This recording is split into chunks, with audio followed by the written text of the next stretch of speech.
for you. It takes a minute for your eyes to kind of get in. Section 551.007B, it says the governmental body shall allow each member of the public who desires to address the body regarding an item on an agenda for an open meeting of the body to address the body regarding the item at the meeting before, as in what we're doing right now, or during the body's consideration of the item. That was passed almost unanimously by both houses of the Texas legislature. It was, in fact, unanimous vote on the Senate, and I think there were 3 dissenting votes in the House. The author actually gave a couple of very good discussions about the intent of the law, and basically what it says is it allows the citizens, it's now considered a right for the citizens of Texas to be able to come on any agenda item before an action is taken by this body or a school board or a college board or whatever it is, if you're governmental, to be able to come in and say, I'd like to give my 2 cents before a final vote is taken.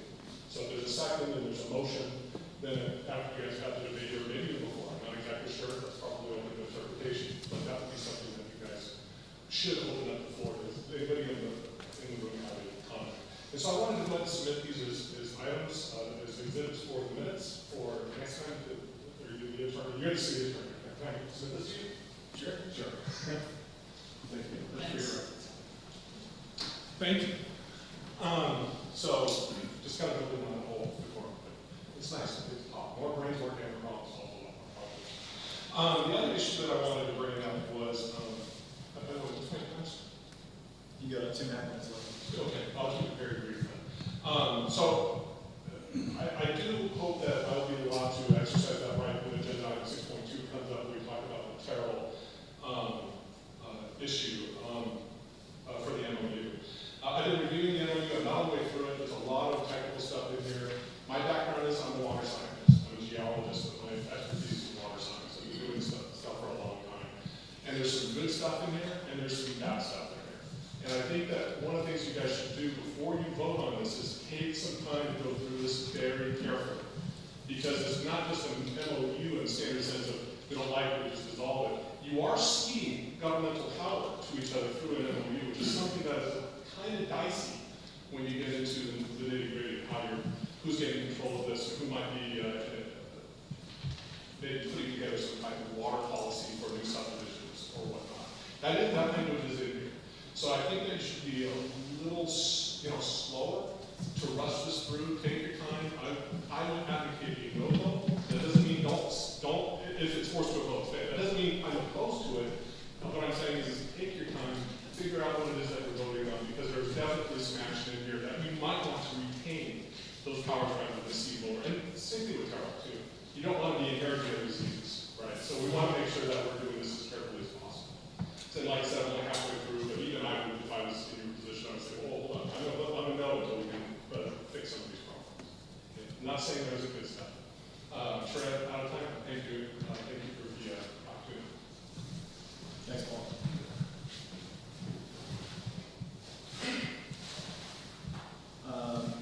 Ms. Jody Wright.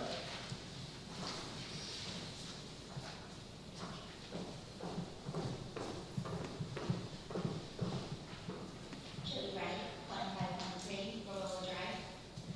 I wanted to take a minute and really want to recognize Councilmember Westner for stepping up at a time as a lot of information was coming at us from RCH, and there was a lot of misinformation, I think, as well as a lot of just information, and trying to filter through that and get to answers really quickly. I also know that Councilmember Kippett and Hodges also were part of that, and I just want to thank each of you. I think that this critical time, leadership in our city is so important, and our citizens need to know that the leaders who are representing us always have our best interest, our safety, and our security as their #1 agenda item, and I think that you really represented that. So with that, I also know that RCH is not a department of our city. It is not on our payroll. They are a supplier for all of us. I think the majority of us that are in this room that are serviced by RCH. And what I would really appeal to this city council to do is to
happy on the job, that's all. I scanned everything during that craziness weekend. It does concern me that RCH Water has no efficient way to issue FOIL orders so that every citizen could be notified in a timely manner and not be reliant on word of mouth. This is pretty much coming from the HOA president and me, because what do I do with people? Thank goodness for social media in this case, even though it is still not an effective mechanism for notification of serious issues. On another note, I want to urge you all to be careful when considering the possibility of the city getting into the water business with Terrell. Nothing against Terrell. My concern would be to the cost of the city, of the infrastructure and the staff necessary to run the operation. More city means more government, and that means higher taxes. And I'll just throw a little word in there about the comprehensive plan not being updated yet, and the warning about moving ahead with our plans for doing two things at the same time when we really should have a comprehensive plan in stone first. Thank you.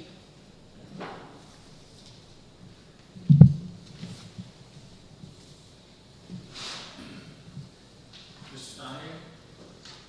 I'm not. Can you give me a minute? Yeah. You may go ahead and go to the next one. Please. Sure. Daisy? Lance?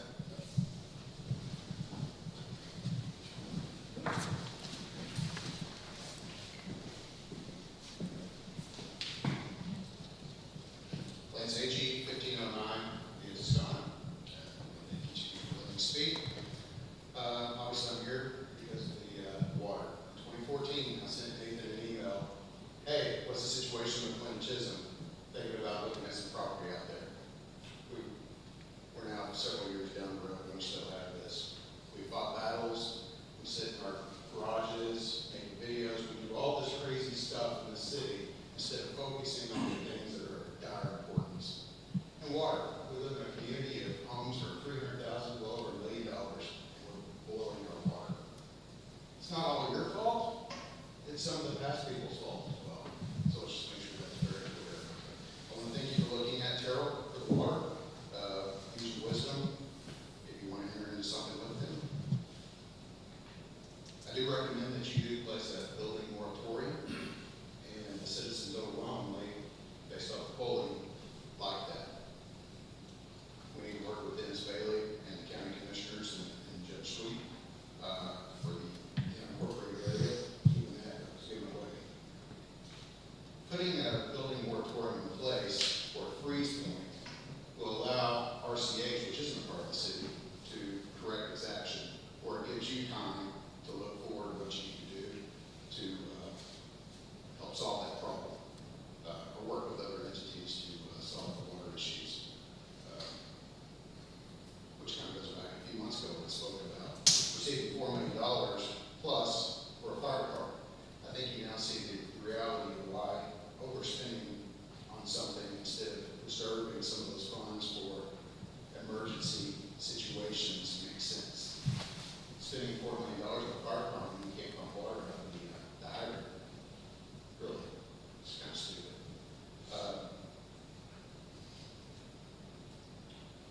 We just need to that moratorium in place. Let's pause. Let's give these guys an opportunity to get the old boys over there to get an opportunity to get their act together.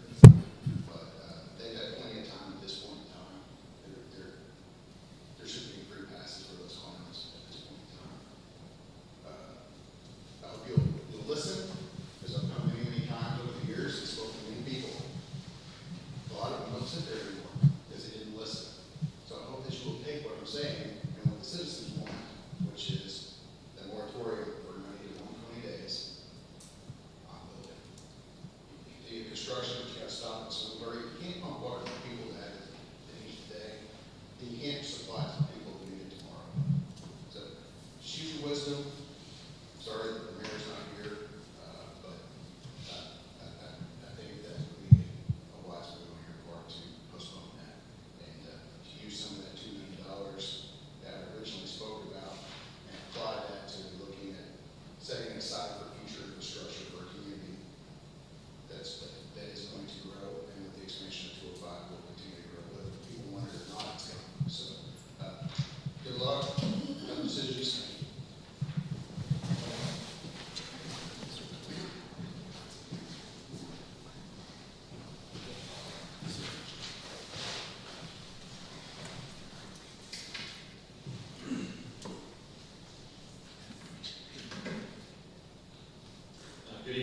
Robert Stein, 304 Mill Drive. I also want to agree with Mrs. Wright. I think that she made a good point about asking RCH Water Board to come before this council. Something we tried to do before. They've never done it. And I find it interesting that at least as the last time I checked, the former chair of the Water Board, Jack Pullen, was former member of council. This is a real sticky issue. I realize that there's a lot of things that seem right about creating our own water department. And there's a lot of arguments that can be made that sound reasonable. But when you start looking at the numbers, which I've been doing and will be doing a show on, when we start looking at the numbers about what that's going to cost, for instance, you guys are considering putting a septic line along 205, right? And think about the cost of that. Add to that, you were considering taking back that 4,000 acres. That 4,000 acres would be our Horton project, which will make Sonoma Verde look like a nothing in comparison. Of course, the man property. That's another reason why you're looking at water, because it enables you, having water enables you to control what's being built. I get that, I do. But what is the cost? When someone was here to talk about that, what do they say? Cost per tap, how many taps were there? $3,000, I think, per tap was the cost, and there were 1,000 taps at that time. That's $3 million. So not just that, but then we're looking at what is RCH saying? They've got to put it in a bigger pipe now. What's the cost of that? There's a lot of things going on. What troubles me more than anything is not that I think you guys are being reckless, because I don't. I think you're asking some good questions. Problem is, you have given the responsibility of the study to basically a company whose job it is to make these things happen. What kind of response do you think they're going to give you? Do you think they're going to come back and say, yeah, you shouldn't do that? Of course not. They're going to say, here's all the reasons why you should. And this is why it's so important, in my opinion, that you have furtive discussion and debate, and it be open and transparent. It's troubled me over the last many months to see this council go from being incredibly transparent. Of course, I was criticized as mayor for having long meetings till 2 in the morning, but those meetings were not behind closed doors. Those meetings were out in public. The last meeting you had, you spent over an hour behind closed doors, and based on what I'm seeing in this agenda, you're going to be spending a lot more time discussing and deliberating. Then you come out and you make it and you vote. I'm just saying it looks bad. The optics of it is not good. I don't know how it's legal for you to go back there and have discussion and deliberation behind closed doors when it should be out in the open. I'm just encouraging you to consider that.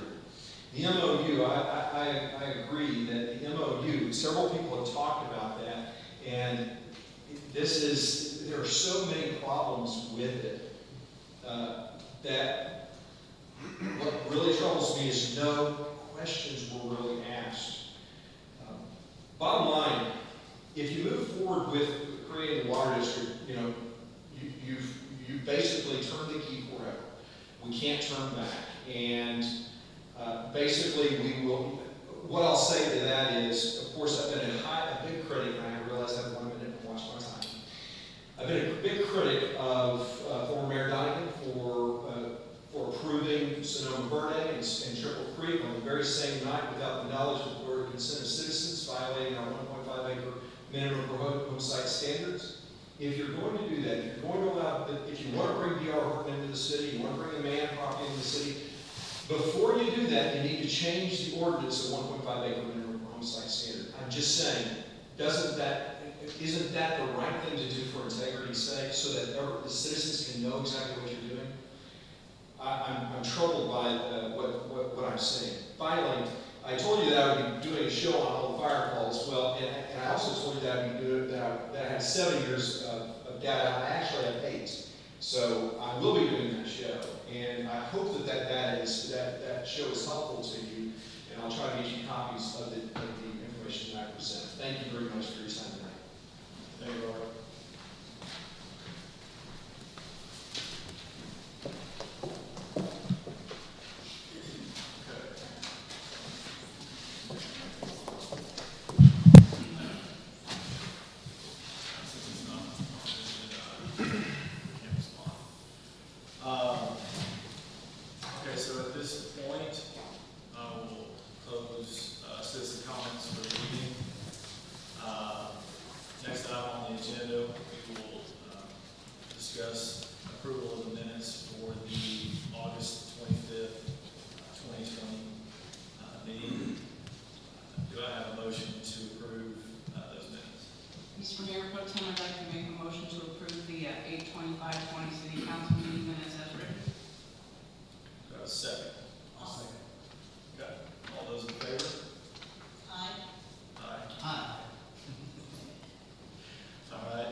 2021. So at this point, we'll open it back up for any citizen comments regarding the budget. And again, please keep those comments focused on the budget and items within the budget. Wasn't there supposed to be like a written sheet for that? You don't have any written sheets? No, No, ma'am. you can stand it. Oh. Yeah. Yeah, so at 7 o'clock, we'll open the public hearing. For any comments? We'll let it run for a few minutes here. And again, if you guys will still stick with 5 minutes. Again, like I said, G 1509 is just on, in regards to the budget. Looking over today, it looks like you're holding the rates the same, which is wise. We continue to grow here, so we can raise the rates taxes. Sell for property wise. I do have a concern in regards to the budget, in regards to spending the funds that we provide by the state of Texas for the fire station. It's been a sticking point for many years in this town, and I would advise you to continue under the budget to look at using those funds.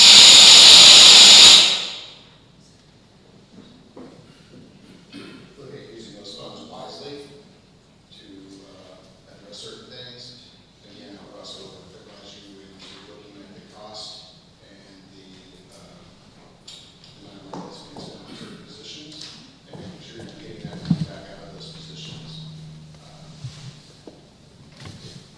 It's a small town. Personally, I think like most people think, we should probably go back to the county because it's a heck of a lot cheaper. So just use our money wisely and let's not waste it. And thank you for trying to keep those rates the same as last year.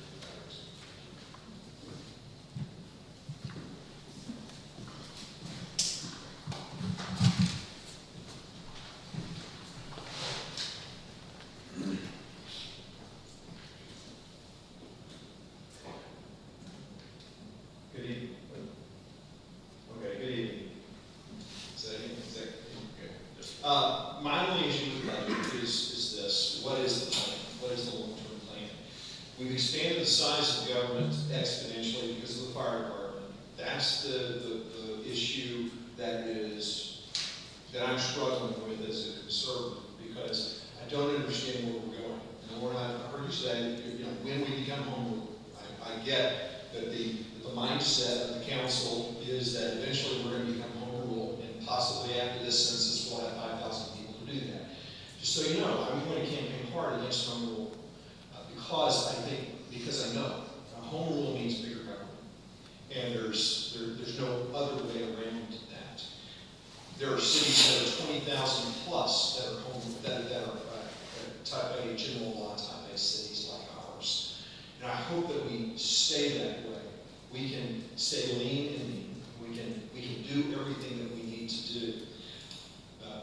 But the problem is, I just don't understand what your plan is. And I'm wondering, is that going to be part of you're talking about doing a workshop? Is that what you're going to be talking about during that workshop?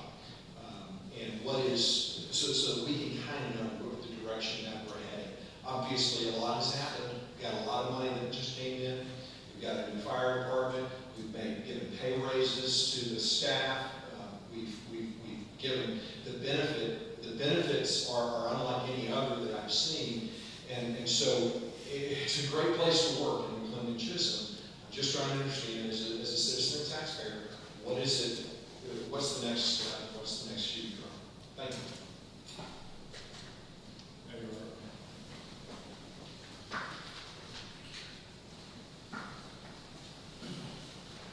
Any other comments? Okay, if not, I'll go ahead and close the public hearing for this evening at 7:04.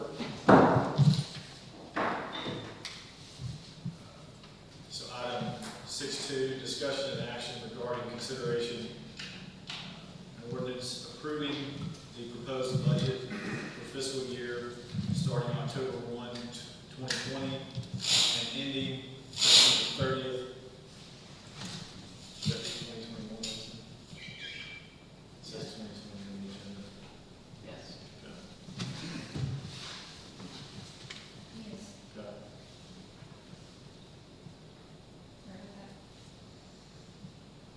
Mr. Mayor Pro Tem, I'd like to make a motion to postpone the adoption of the budget to September 22nd, 2020. Okay. Have a second on that motion? All second. Okay. Any discussion? Yeah, I do want to discuss just a few things so the public is aware of some of the initiatives that we've put into this budget, and I think it's something that we've heard today over and over. Lisa put together some slides, but I'm just going to jump to the one that talks about our 2020-2021 new initiatives. Top of the list is the comprehensive plan update. We felt that that's been needed.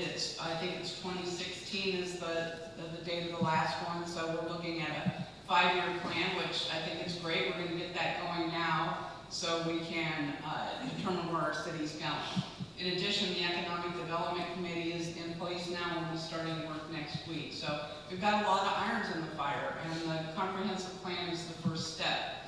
As Mr. Steinhagen reported, we have increased our employee benefits package. It's not the Taj Mahal, however, it is what many cities have adopted for their employees, and I think it will keep our city competitive as far as hiring new personnel if need be, and just give our employees the benefits that they deserve as far as their retirement goes. As you know, a few weeks ago, we opted to go into the animal control services. We have seen this as a benefit that our citizens have asked for what, 3 or 4 years now. We're going to continue, we're going to fund that. One other thing that we're doing as a part-time code enforcement officer, there are a lot of, we have a lot of work to do in that area, and I think that this is something that the public needs to know that we're funding. Our website's going to get redesigned, and finally, one of the most important things is we're going to get this chamber up into the 21st century with the electronics package, audio-visual equipment. So there are a lot of things in the budget that you'll see that we're trying to stick to. Our goal is to obviously max tax rate of 15 cents on the dollar. I think that we're trying to give our citizens something with this budget, and I just wanted to make sure that we had the opportunity to explain that tonight. But I do think we need to have one final scrub. And I have one other thing on that. I was recently appointed as the Emergency Management Corporation's representative for the city with the county. And I wanted for you all to go to line item in the budget number 43030. It's called EMS. And it's really minor, but I just haven't had a chance to talk to the council about it. You'll see an increase, the total budget for 2021 is $5,454. I wanted to break that out for you. There's $575, which is the annual audit that Rockwell County goes through for the EMS budget. That's our fair share. And the remainder, the $48.78, is Mclendon Chisholm's share for the EMS budget overall for FY21. And I thought it was important for the public to understand that the way the EMS budget is done is the county picks up half the tab, and then the rest of the cities pick up the other 50%, and it's based on that city's population. So we pay 4.3% of that remaining 50%. What line item is that? 43030. Thank you. And I just wanted to let the council know that that's what's going on with that. And that's all I can have about that. Thank you, Mark. That was my discussion. Thank you. Other comments? Good. Okay. We're going to make a motion to postpone the adoption of the budget until September 22nd. So all those in budget, approval this September 22nd, say aye. Aye. Aye. So that, passed unanimously. So item 6.3, discussion and action regarding the ordinance approving and updating the master fee schedule effective October 1, 2020. Lisa, do you have any comments on this? I think Michael Hall would prefer you words a little bit differently. If you just say table instead of postpone. Oh, okay. That's more, Oh, I thought table meant you push it off till the next. it is, So later in the more agenda. technical compliance, it's just a preference, that's all. Chuck, can you restate it? Can you restate it? She can, do the same. I'd like to make a motion to table the adoption of the proposed budget for FY '21 until September 22nd, 2020 council meeting. Can we get a second? All those in favor? Aye. So the vote is unanimous. Point of order. Just so you know, tabling means to delay to the later in the current meeting. Postpone means to postpone to a later meeting under Robert's rules. If you're going to be tabling. Okay. Thank you. Am I correct? Yes, you're right. Okay. Sorry. Right? Thank you. Thank you, Robert. Right.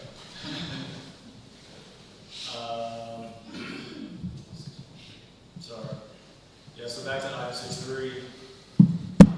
Discussion. That's even if I'm incorrect, we're still. We're covered to delay. Delay. Thank you. Discussion and action regarding the ordinance approving and updating the master fee schedule effective 10/1/2020. Lisa, if you'll cover that for us. Yes, a second here.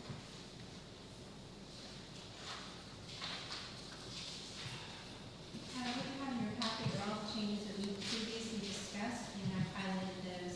They include minor changes to the plumbing and electrical permits, a slight increase to the sewer monthly fee, a new solicitor's permit fee, a decrease to the swimming pool permit fees, and fire permit fees are added, and animal control related fees are added to this. And these would be effective October 1. So we'd like to go ahead and ask for you to approve them now, effective October 1, so we can give proper notice that these will be going into effect, and so that Infomart can give their customers notice of the change for the sewer rates. I'd like to make a motion to approve the ordinance updating the master fee schedule effective October 1st, 2020. Second. I'll second. Any discussion? Lisa, I just have one question regarding the sewer rate. That's per our long-term plan, correct? Yes, it's according to the utility rate study that we did just over a year ago. Okay. And we're pretty much right in line with what that study showed. So we haven't seen any major variances from what that study showed. So we're going to, instead of redoing the study, we're going to stick with it. We're going to monitor it, and if we see some major ups and downs as far as increases in usage or increases in North Texas fees or Rockwall fees, and we can relook at that. Okay. Right now, we think we're pretty much on target as far as what we need with fees. Any other questions? All those in favor of approving the ordinance to approve the master fee schedule as stated? Aye. Aye. Okay. Votes unanimous to approve as written. Item 6.4, discussion and action regarding setting a date for a future town hall meeting, topics for said meeting and related matters. Councilman, I'll let you take this. I think because we have had some issues throughout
the town hall when we lay out the fire department plan kind of thing, or if we do just a generic one. I mean, town halls are not designed to determine policy, obviously. It's a place where we listen and just provide our feedback.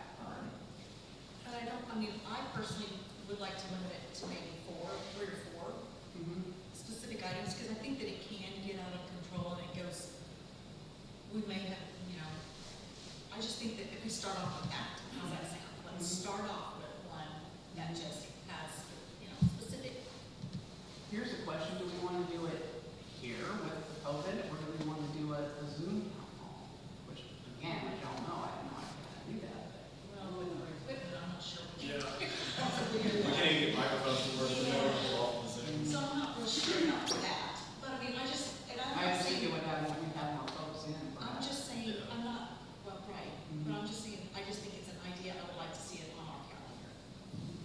And that's up to you guys when you think that it would be good, and when we can. Maybe we can post it, as a Zoom, people could watch, but, I mean, because I know with Zoom, you could do as like a one-way, where people can log in to Zoom and watch, but there won't be the interaction, so that would be I think that's all. a halfway. I just think it's a. Well, perhaps then, I think, brainstorming it, you do call for, topics, and then go with the top 4 topics, and then we schedule the date. Yeah. So give a couple weeks for people to provide topics, and then schedule it out for November. So why don't we ask at this point, we ask citizens to, Lisa, can we ask them to email you those topics? I would have an email Shelley preferably, but if they email to me, I'll forward it to Shelley. So why don't we do that? Why don't we ask, kind of put it in a 14-day window of anybody that has concerns that want to be discussed in a town hall format to email Shelley, and those would be items that we would discuss and kind of hash out in that more open type forum.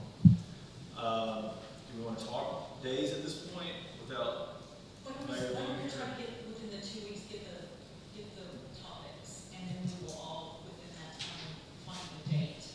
Or do you want to put a date out now? No, I don't think that you need to work with Lisa. Yeah. Is that okay, Lisa? Let's just make sure we get the topic requests, put a notice on our website as well as through the city's social media pages. Right. Try to maximize the exposure of it. Just real fast, are you planning on all of council being at the town hall meeting? Yes.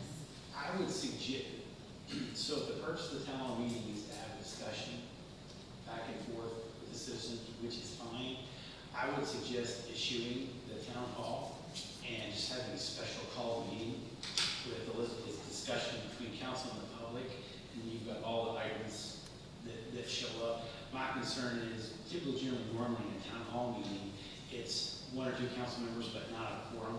It's more of an open discussion about kind of anything. So I like the idea of topics, putting it on there as a discussion with members of the public and council. As they call a special meeting, you're not going to have to worry about quorum, you're not going to have to worry about Open Meetings Act violation, but it gets everything accomplished that y'all want.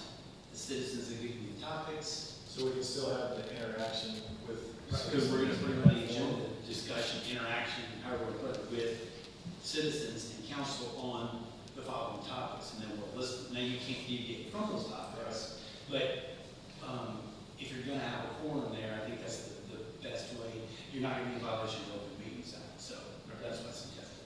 Okay. Well, I'm just throwing this out there, so would everybody be in agreement to doing that? Yeah, absolutely. Yeah, I mean, I'd have to work on the calendar a bit. Yeah. Well, it may be in November. Yeah. You know what? I'm just throwing it out there. Yeah, no, I think it's a great idea.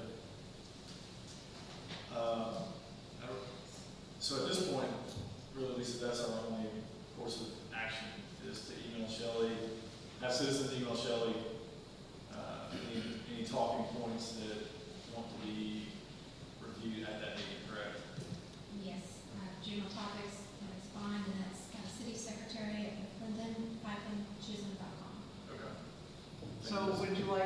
Trudy to write up the blurb for the Facebook page and the website? Trudy, will you do that?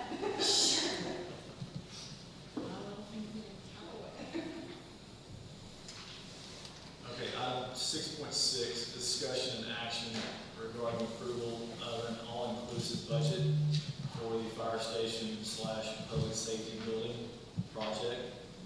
We missed 6.5. Oh, I'm sorry.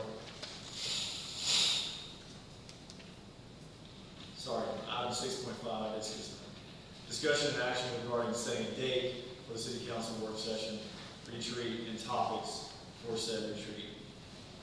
Requested by Warren and Retreat.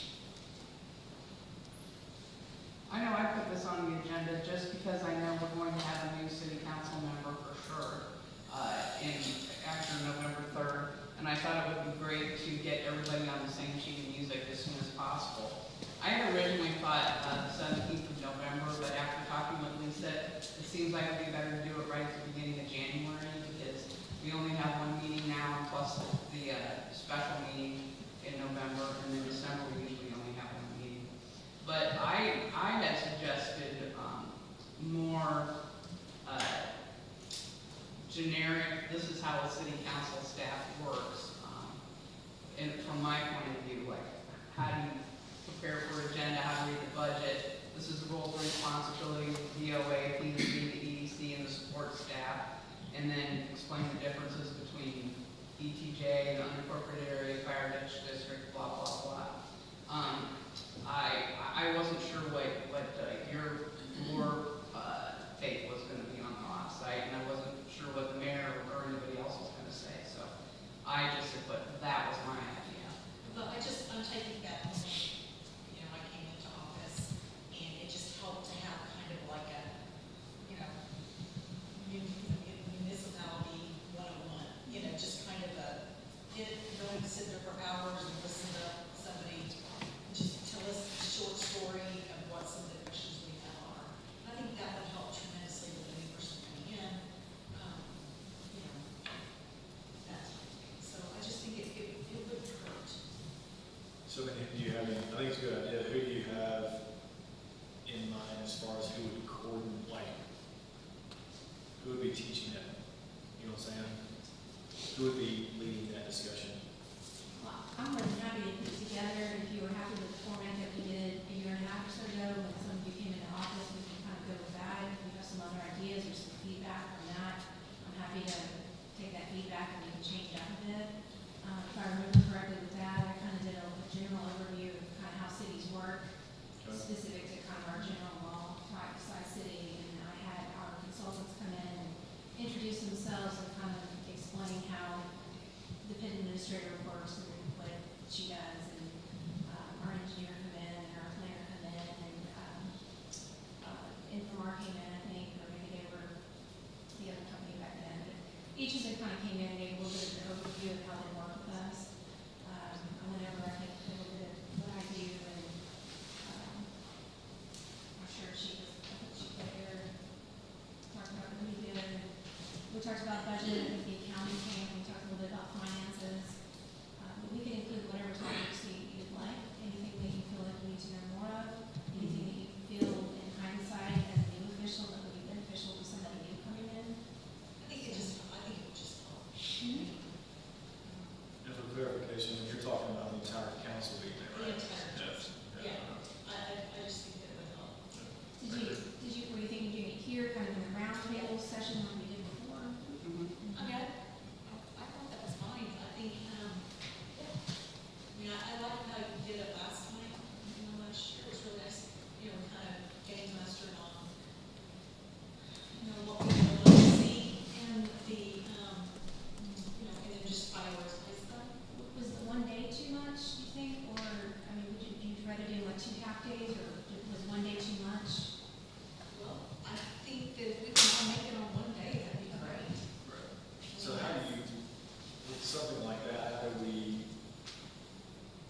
hold that type of meeting without violating any of the I think meetings you act? just said that was a work session. Okay. It'll be open for the public. It'll be open to the public. Okay. And I think covering key initiatives that with the, broken down into 6 to 12 months, 12 to 18, 18 to 24 months, and then, out in the next, couple of years, that kind of thing. Just to, get everybody starting the new year off on the same page. Well, I think planning it down smart, so that gives us plenty of time if you want to do it in early January. Yeah, I think that's good. Sounds good. Do you want to pick a specific date at this point, or do we just want to shoot for early January? I have the 5th of January, but. I think you have a good date. Is that a Saturday? No, I think it's a, Well, I leave for vacation, but I will be back by that time. So, I make sure before the 5th of January is a Tuesday, not a council meeting day. But I am flexible on the date, I just picked that as a Tuesday. I don't see a problem with that. The folks, but the guys that work, we have a I problem with understand that. that, but I'm good with it, so. So it'd almost be like, Mayor Short and, Councilmember Hodges and Mr. Dahl, Councilmember Dahl will look at the dates as far as your calendar stuff is. And the new person, my calendar's fairly flexible. I mean, for me, during the week is kind of tough. Because it's the first week back. Right. I mean, at that point, I'd probably prefer a Saturday. Like the 9th? If everybody else's travel schedule allows for that, vacations and all that stuff. Yeah. Yeah, I'm good for the most. So why don't we, Lisa, Councilman Dahl, you okay with that day? Okay. So why don't we bounce that date off, Mayor Short, and Okay. then, we'll kind of plan from there. Okay.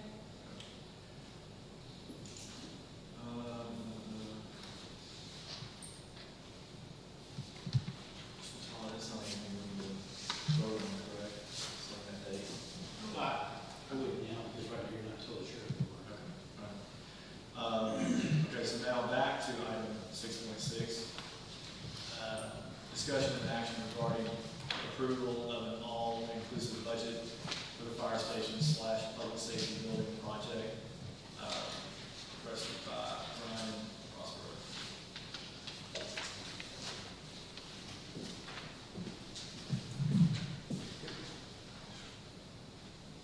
Good evening, council. Whoops, sorry about that. Yes, so appreciate y'all having us back here tonight to discuss the progress that we made since the last city council meeting. So it's been a whirlwind of activity. As y'all may have seen, a lot of correspondence flying around.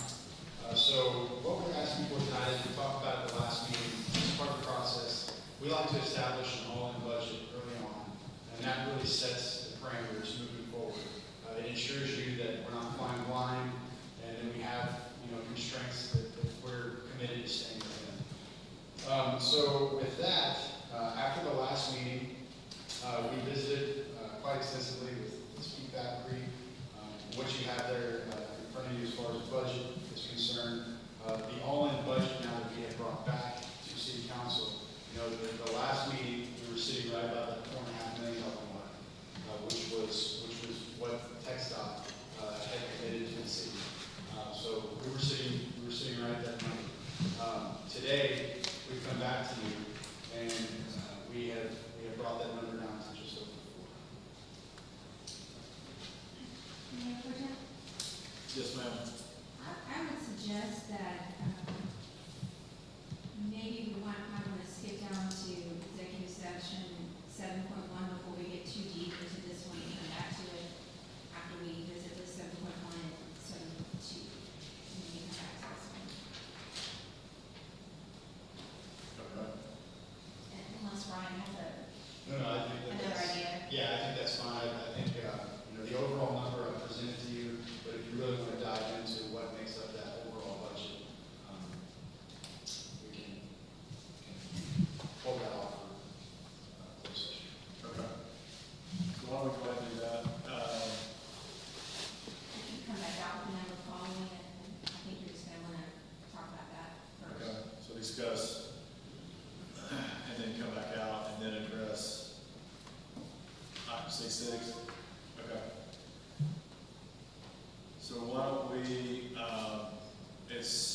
7:32, I'm going to call us into recess into executive session in accordance with Texas Government Code 551-0712 for consultation with the attorney to seek advice about a matter in which this duty of the attorney to the city council under Texas disciplinary rules of professional conduct of the state bar of Texas, great conflicts with the Texas Open Meetings Act regarding the fire station public safety building project scope of services, budget, and related matters. Also, 6-7, sir. You go ahead and do 7-2 as well. Or 7. Oh, gotcha, okay.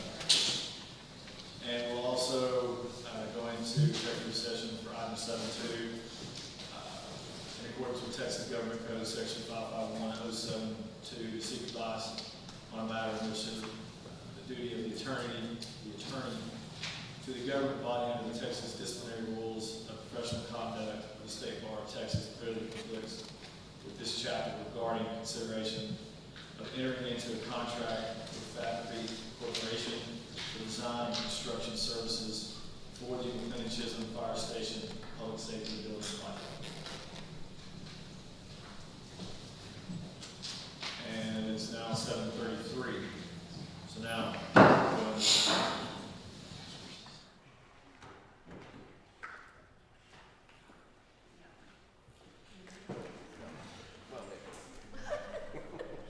Well, the city council is going back into executive session as one of the big issues that I have had and that I talked about tonight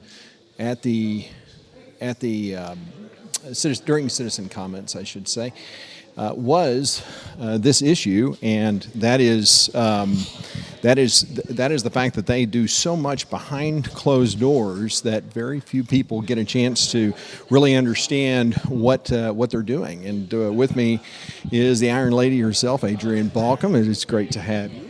Hi, how you doing? I'm good. How are you doing? It's been an interesting evening, especially after those last set of comments about they don't know their role and how it's going to wait until January whenever they introduce the new councilman, whoever's going to be on the council, how to run a meeting, just simple things that they should already know whenever they applied for the position. So I thought that was kind of interesting.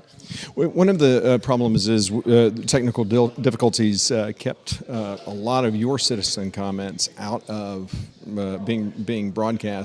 However, I did record them, so I'll probably try to get those up. But talk a little bit about what you said tonight.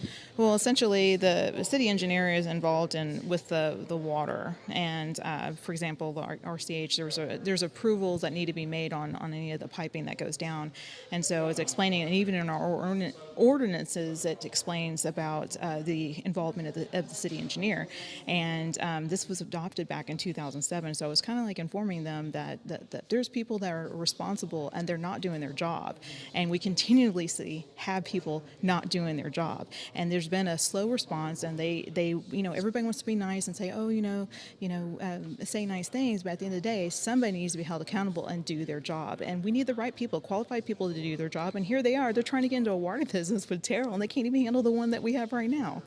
Yeah, I think that's the biggest issue. It is surprising to me that they are okay. So they postponed the budget vote, which I thought was a good decision, but I'm not really sure I understand why. What did you take away? I think it's because you do a first reading and then you do a second reading at the end. That's my take. Well, that is true, but I don't know if that is the case, then they didn't need to postpone it. They just. I believe that's what they did. I think that that's the reason why they wanted to have it on the next meeting. So that's generally what you usually do if you kind of already have it approved a bit. So and there really wasn't that much discussion, and I'm a little bit concerned about it because there's lots of items in there that they haven't really spent a lot of time to do the budget because of whatever their excuses is for COVID or the meetings being not enough people being at the workshop. I don't know, but it just seems like the numbers are already set because they're trusting again Lisa, to our city administrator, to do the work of the budget. So.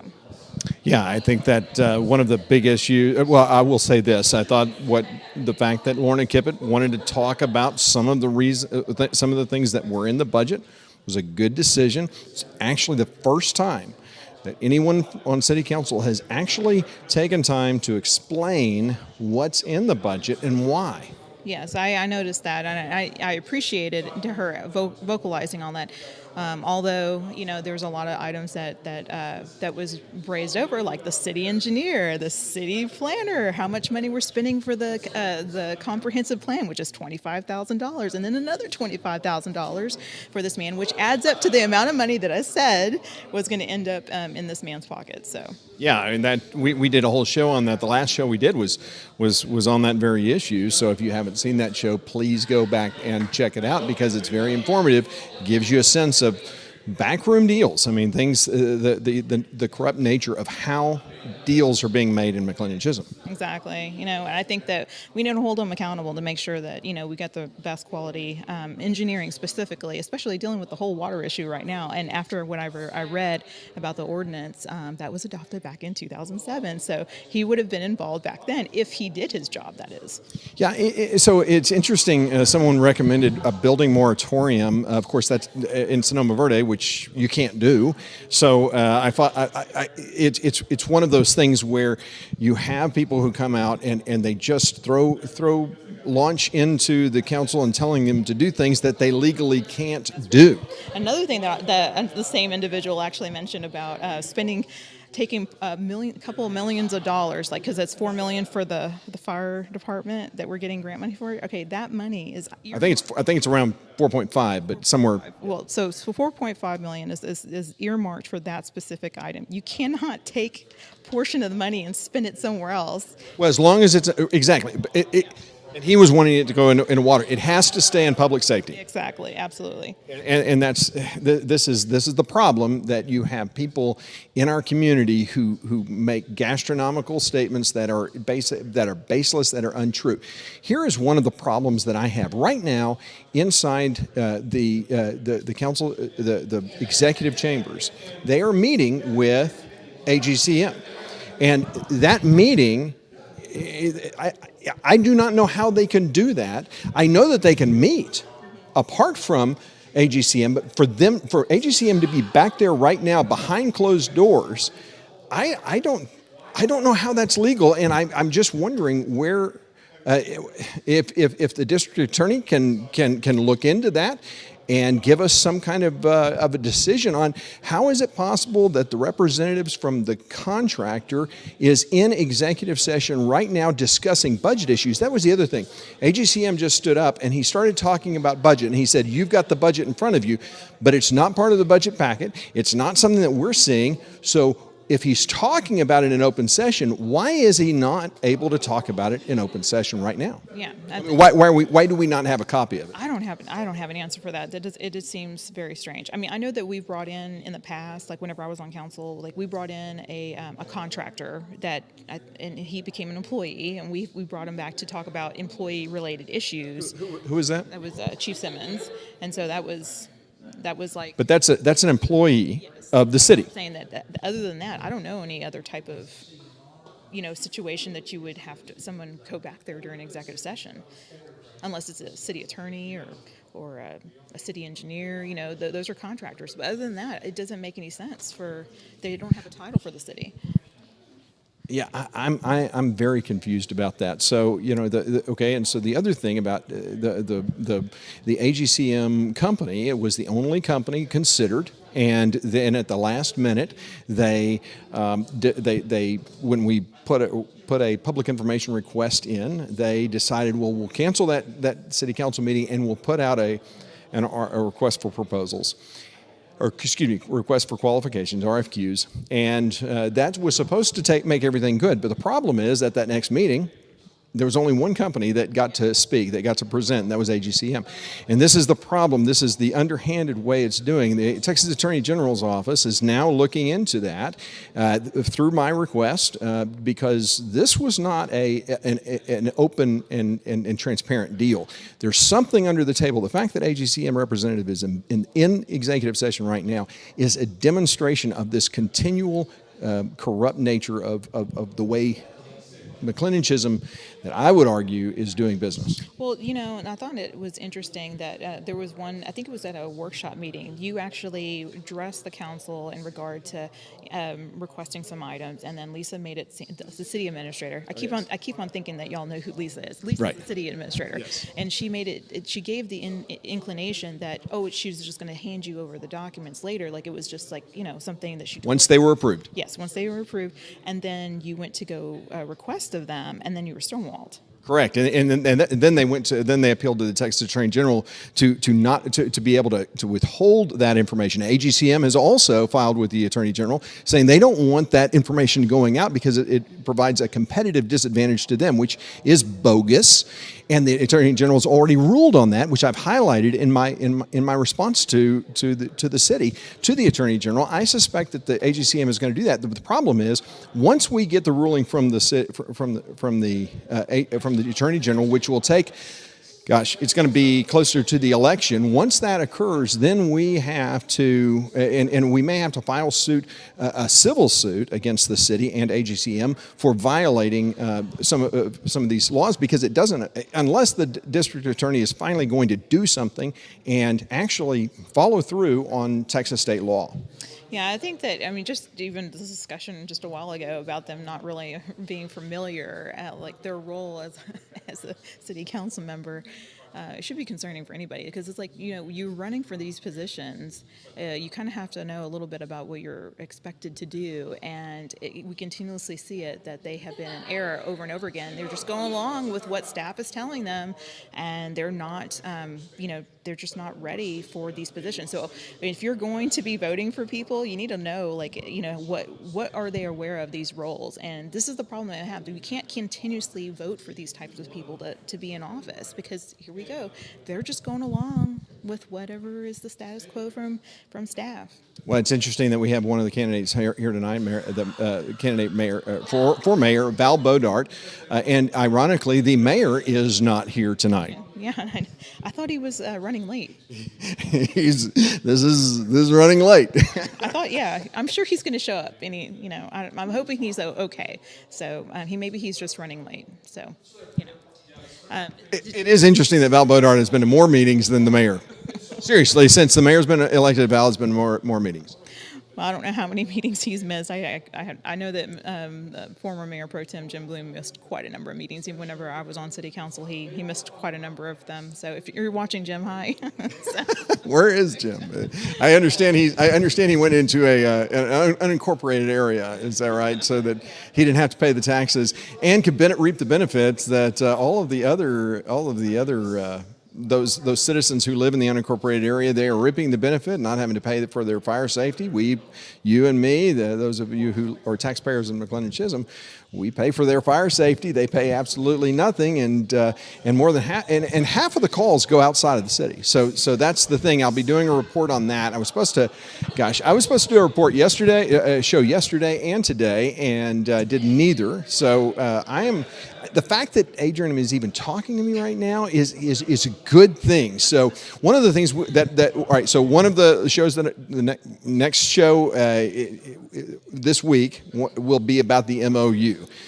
So you want to find it very interesting. There's a grant item in there. It hasn't yet been negotiated, and then also, just to give you a little sneak peek, but there's also a mention that they would go into offering fire service and police. So if you ever wondered if we were ever going to go into that realm, just know that in this particular MOU agreement, it does mention that. So we're going to give you the full 411 on it. So just look forward to that show. Oh, I do have to ask you. So we were talking about the town hall meeting. Yeah. So what do you think the topics are going to be? Well, it sounds like they're looking for us to get feedback, which I think is good. So I think one of the topics has got to be the fire station. They've got to talk about that, why they're going to spend $4 million on a fire station, and why they think that they're projecting, what is it, a 20-year? I forget. This is going to serve us for, I forget how many years they said. I didn't catch that. I'm sure that I think they've said it because I was like, yeah, I recorded it, and I thought, really? How can they say that? Go ahead. Mm-hmm. Well, I don't remember the number. For some reason, I want to say 20 years, but yeah, because I remember back whenever I was looking for research and stuff like that, how to do forecasting. So it was talking about 20 years, because you have to think about how it's going to be able to work with all of the cities around you and things of that nature. So, but yeah, I think that the town hall meeting, I really think that they should just focus on one specific topic at a time, because it's true. There's a lot of town hall meetings that kind of get a little ornery, they get a little, out of the hand, all that. And we've seen it whenever, I think it was Rowlett, City of Rowlett had a town hall meeting, and they were talking about one subject, and it got really long because a lot of people had an opinion. They had to share what they had to say, and then there was back and forth discussion with a number of members of, I think it was EDC and City Council and stuff. So I think it would be good. And as far as like place, if they're going to worry about COVID and all that, hey, we should go down to Liberty Hall. That's what I think. Yeah, I think that's a great idea. Okay, so speaking of Economic Development Commission or committee? It's a committee. Okay, so is Paul Day on the committee? Yes, he is. Oh, okay, let's try to get Paul over here. Can you try to? We're going to steal. Yeah, let's try to get. We're going to try to get Paul Day over here. He has just been appointed to the Economic Development Committee, and which I think would be a good thing to hear from one of the committee members. What exactly is it that he's hoping to get out to? What kind of input he's hoping to give? But of course, he's acting like he doesn't want to come and speak to us. This, of course, is very disconcerting, because what is he trying to hide? That's what I want to know. I'm kidding, of course. Paul Day is a good guy. He's not too sure about it. Come over here. Get over here, Paul. No, I'm not going to edit it. It's live. Come on over. And Val, stick around. I want to talk to you too. Come here. Come over here, Paul. Paul Day is a member. He lives in Green Hollow. The reason I know Green Hollow is because my wife and I actually had a piece of property in Green Hollow. We were going to build, but we never did. We sold that property. It's a great little neighborhood. How many houses in it? 13? How'd you ask? I think it's 13 roughly, yeah. Yeah, I think so. It's a great little neighborhood. So, Paul, you are on the Economic Development Committee. I first want to say I'm sorry, but no, all kidding aside. So, tell me a little bit about what you'd like to see come out of this time in economic development planning for the city of McLendon-Chisholm. Water security, I think, is the biggest issue right now for the city. It's the biggest issue for me, certainly. I would say that coming into it was more just a question of democratizing the situation that we have here in the city. We've got a great city. A lot of people like to talk, and sometimes it's better if we let everybody sit at the table and get a voice in and democratize the situation. But I actually have an expertise in water quality, and I carried that from my home state of California, and then I went to Hawaii, did some stuff there, and now I'm here in Texas. And which is just like Hawaii, only different.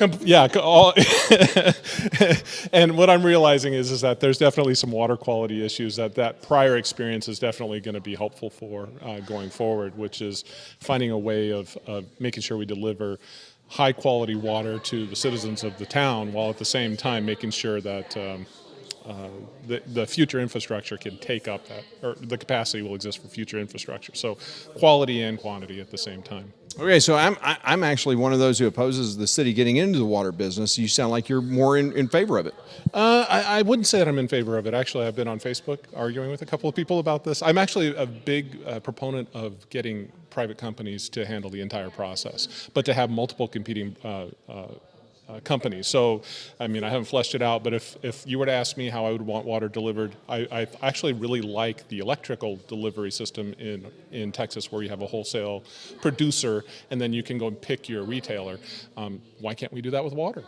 And I also run the thing, we should have like I don't know, a valve somewhere in the middle of town where we come up to 5 or 6 providers, all of which that bring water in, and we say, okay, the 12, what is your rate for the next 12 months? What is yours? What is yours? What is yours? Okay, well, looks like you win, so you get the next 12 months, and to turn it to whoever that winner is. And so we have constant competition. So my idea is to keep us out, but to collectively, as a community, choose who our water provider is going to be based upon quality and price. Okay, so there is it's complicated. I mean, well, I'm bewildered how you do it, because you have a water supplier that supplies water to different cities, and those cities are are basically leasing and the water from that state agency. And so I don't know how I see with gas is all. Okay, let's just say, for instance, let's just be honest here. If they have violated and not kept up with maintenance, and there's a bunch of other things that they haven't kept up with, I mean, at some point, the responsibility of the city, because what is the two main things that are responsible for? Public safety. You know, and who's supposed to stand up for us? I mean, they are the ones who are supposed to be managing this and supervising this and making sure that because we are. Who?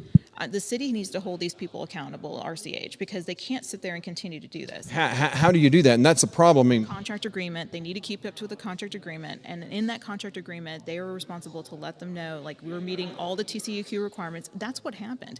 And someone in High Point Ranch Estates, somebody contacted TCEQ and reported them, and they happened to come out here and they noticed that it didn't meet I think it was PSI and some other things. So, and then basically they went to RCH and it's like, you need to take care of that.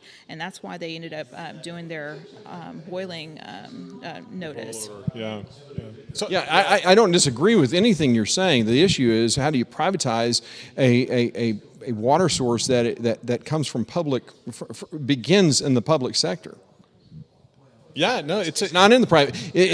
Oil and gas it starts in the private sector and it ends in the private. Well, in most cases, it ends in the private sector.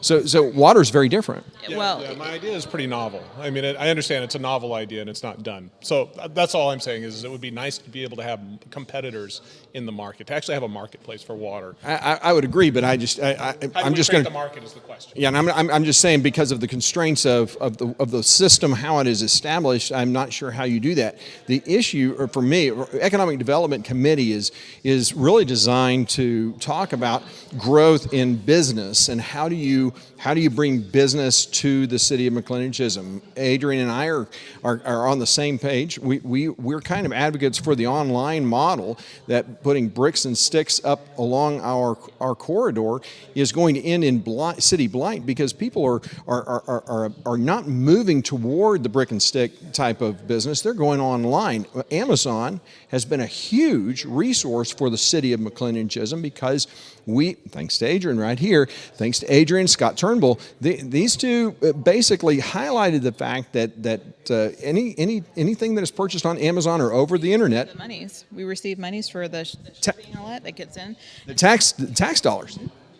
Yeah, but I want to mention so you're not familiar if you're not familiar what's going on with the whole COVID thing, a lot of people have been doing a lot of shipping and getting stuff delivered to the house. Well, the same thing is applying to restaurants. And in fact, one of the major issues with restaurants, what I found was that restaurants actually don't really want to do a lot of deliveries because it takes up more of their dining space. Well, anyway, so there was a new trend that started happening. It was called cloud kitchens, and it started taking off really well.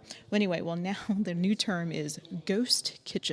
So you can have multiple restaurants actually utilizing this particular service, and you could have it inside your own city and all that. So it's not necessarily we'll have a brick and mortar like a Chili's or anything like that, but it will be more or less like transportation for food and actually be created right there in our own city. You know what I find fascinating is the city of McLennan-Chisholm has been moving forward in its pursuit of a strip center that's right here on the corner of 205 and 550, something that basically the city giving 500, I forget how much, it's $200,000 to basically do some infrastructure work for this vendor developer, excuse me. And we've already done an entire show on the unscrupulous nature of this developer to begin with. But what's interesting about it is, one of the prime things that this developer does is dry cleaning. And what is the number one business going out of business right now is dry cleaning. Dry cleaning, yeah, it's pretty much, if you looked in his history, it was like cell phone repairs, that kind of thing. So everybody's getting really excited about this, but this is like a developer. He's interested in making money. So the types of actual tenants that will be in this location is not necessarily going to be like a really nice restaurant that everybody really wanted. But more importantly, they are restricted to do things, the kind of businesses that don't bring in tax sales tax. Most of the taxes are going to be property tax because of the neighboring property. There's a deed restriction neighboring to that, owned by Brookshire's, that's basically saying you can't put in any of these things that typically bring in sales tax. This is a monumentally bad idea, in my opinion. You're on the committee. It goes out of the plan. Again, back in, it was actually 2015. I think Lorna Kippett mistook the item for the published document for the original comprehensive plan. It was back in 2015 whenever they sat down, and then it was published in 2016. And so this was the original comprehensive plan. And the problem with that is it doesn't really fit the future. And it was only done with a small hand group of people that were typically the ones that were on city council. Yes. And the problem with that is that they didn't actually survey the entire citizenship. And what we're trying to advocate for, and one of the things that's a benefit for Paul to be on the committee, is to encourage, okay, we need to actually get feedback from the citizens who actually live here, and want to enjoy our lifestyle out here. And so I think that, they shouldn't be getting involved in all these other contracts, before we settle on what is our vision, what is our plan for the next 5 to 15, 20 years. Well, in terms of vision, you'll find that, being the good capitalists that many of us are in the United States, if a business can float on its own, then we're voting for it. So if we have to come in and subsidize a business to come in, that means that we're already conceding it's a business that's going to provide services that is not what that community wants. So this is something. Well said. Yeah. So effectively, it's a form of social or of economic welfare. So yeah, those are things that I have revulsion to, generally speaking. If it's a noble development that's going to serve the needs of that community, whether if we're in a neighborhood that needs gas stations, then we'll make sure that gas station is taken care of. I don't know if dry cleaning is something that we necessarily want. There's also the environmental concerns that go with dry cleaners. If you like having water wells that get contaminated, that's pretty typical with these. I think we need to go in with both eyes open on these things. But as I was told 6 months ago, it was a done deal. By the time even the community was even starting to rise up about it. Yeah, and so who is the chair of the committee? I don't know. You would know. Actually, we have our first meeting next Monday. Okay, well, we'll be establishing who the officers are at that time. Might Mark Kippett be on the committee? Oh, he is on the committee. He is on the committee. Well, so is that Daniel Tucker. Daniel Tucker. So here's the thing, and so you're going to learn very quickly.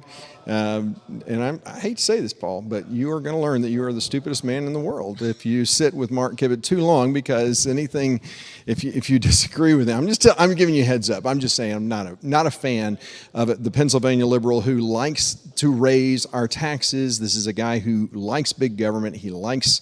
The problem here's my fundamental problem with the Economic Development Committee, especially as it's formed. On the thing, I don't actually remember ever even having met him.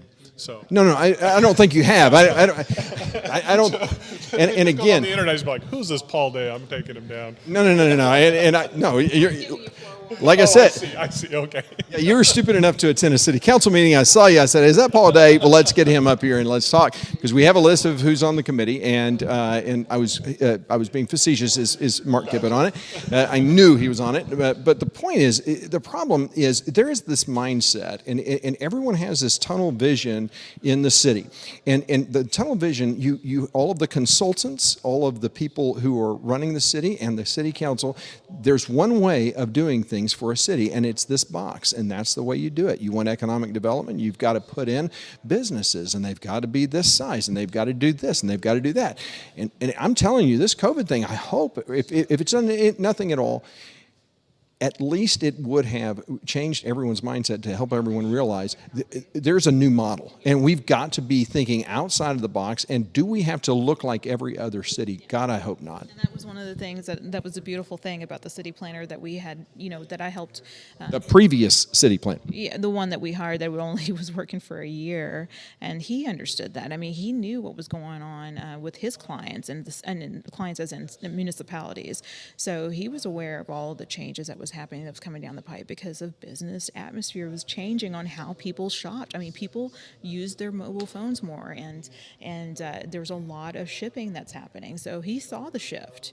So, but the one thing I wanted to address too is that the fact that, this particular committee is supposed to be advisory. So they're not going to just go willy-nilly and make decisions without the city council approving different things. Well, I hate to tell you, but if Mark Kibbett's on it, he's the puppet master of our current mayor. So it's more than advisory. I'll just tell you that.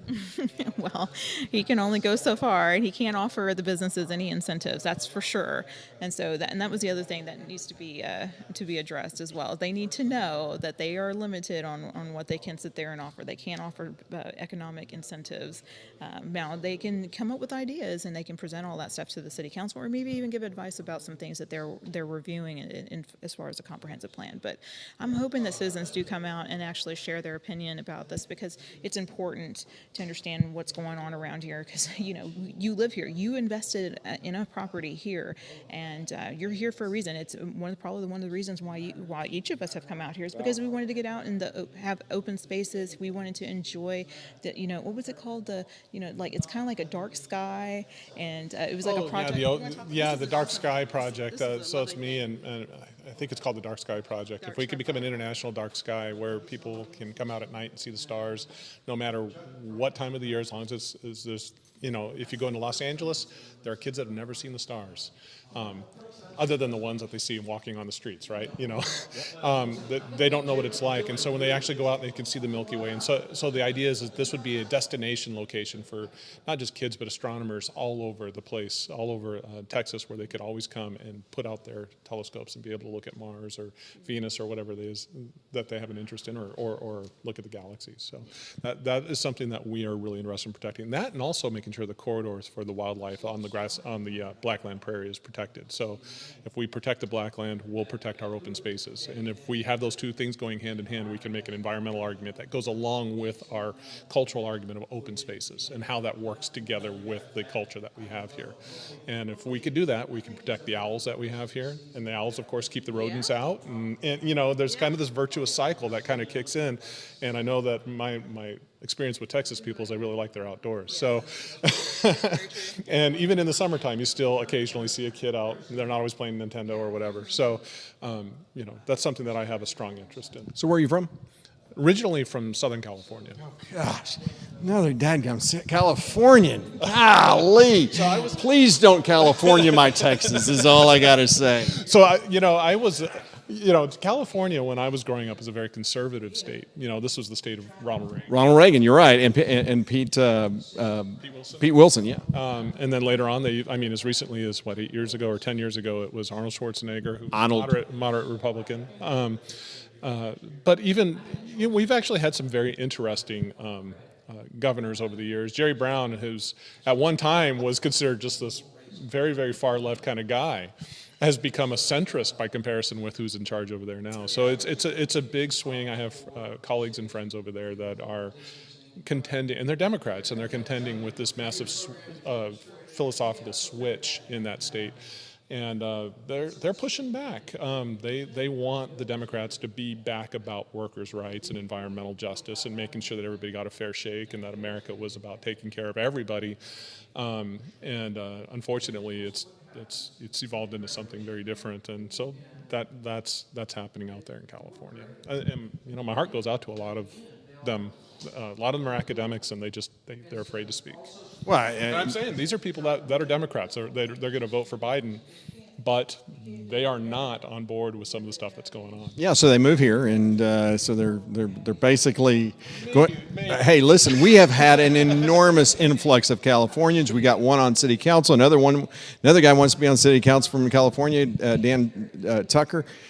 So yeah, I'm not a big fan of California. Here's what I'm not a fan of. I'm not a fan of the California mindset. And that, what I mean by that, it's the land of fruit and nuts, and that's what I mean. The Jerry Brown mentality that government is the solution, and as Ronald Reagan said, government isn't the solution. Government is the problem. Isn't the solution to the problem. Government is the problem. So you know, I love the fact that you're talking about open spaces. It's why I moved here, and limited government is so important to me, and it's obviously not important to a lot of people. A lot of people moving into into Adrian's neighborhood and Val's neighborhood too. Your neighborhood is insignificant. You got 13 houses, and mine is too. We've got 67, or 69.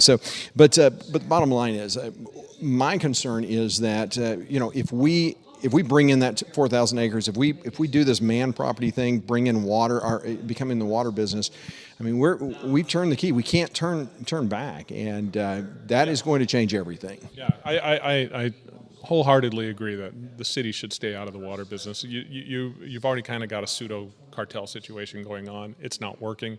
You don't want to turn it into a government cartel. What you need to do is you need to go back to old school, fundamental, just call it capitalism, I guess, and just allow people to compete. If you don't have competition, you don't have capitalism. So this is not a failure of the market. This is a complete failure of government in every way, shape, and form. The water quality is abysmal. It's absolutely abysmal. And the risk that it's putting our families, you know, our children at, I mean, I'm running a bacterial test right now. I don't have the results, but I'll know in 2 days.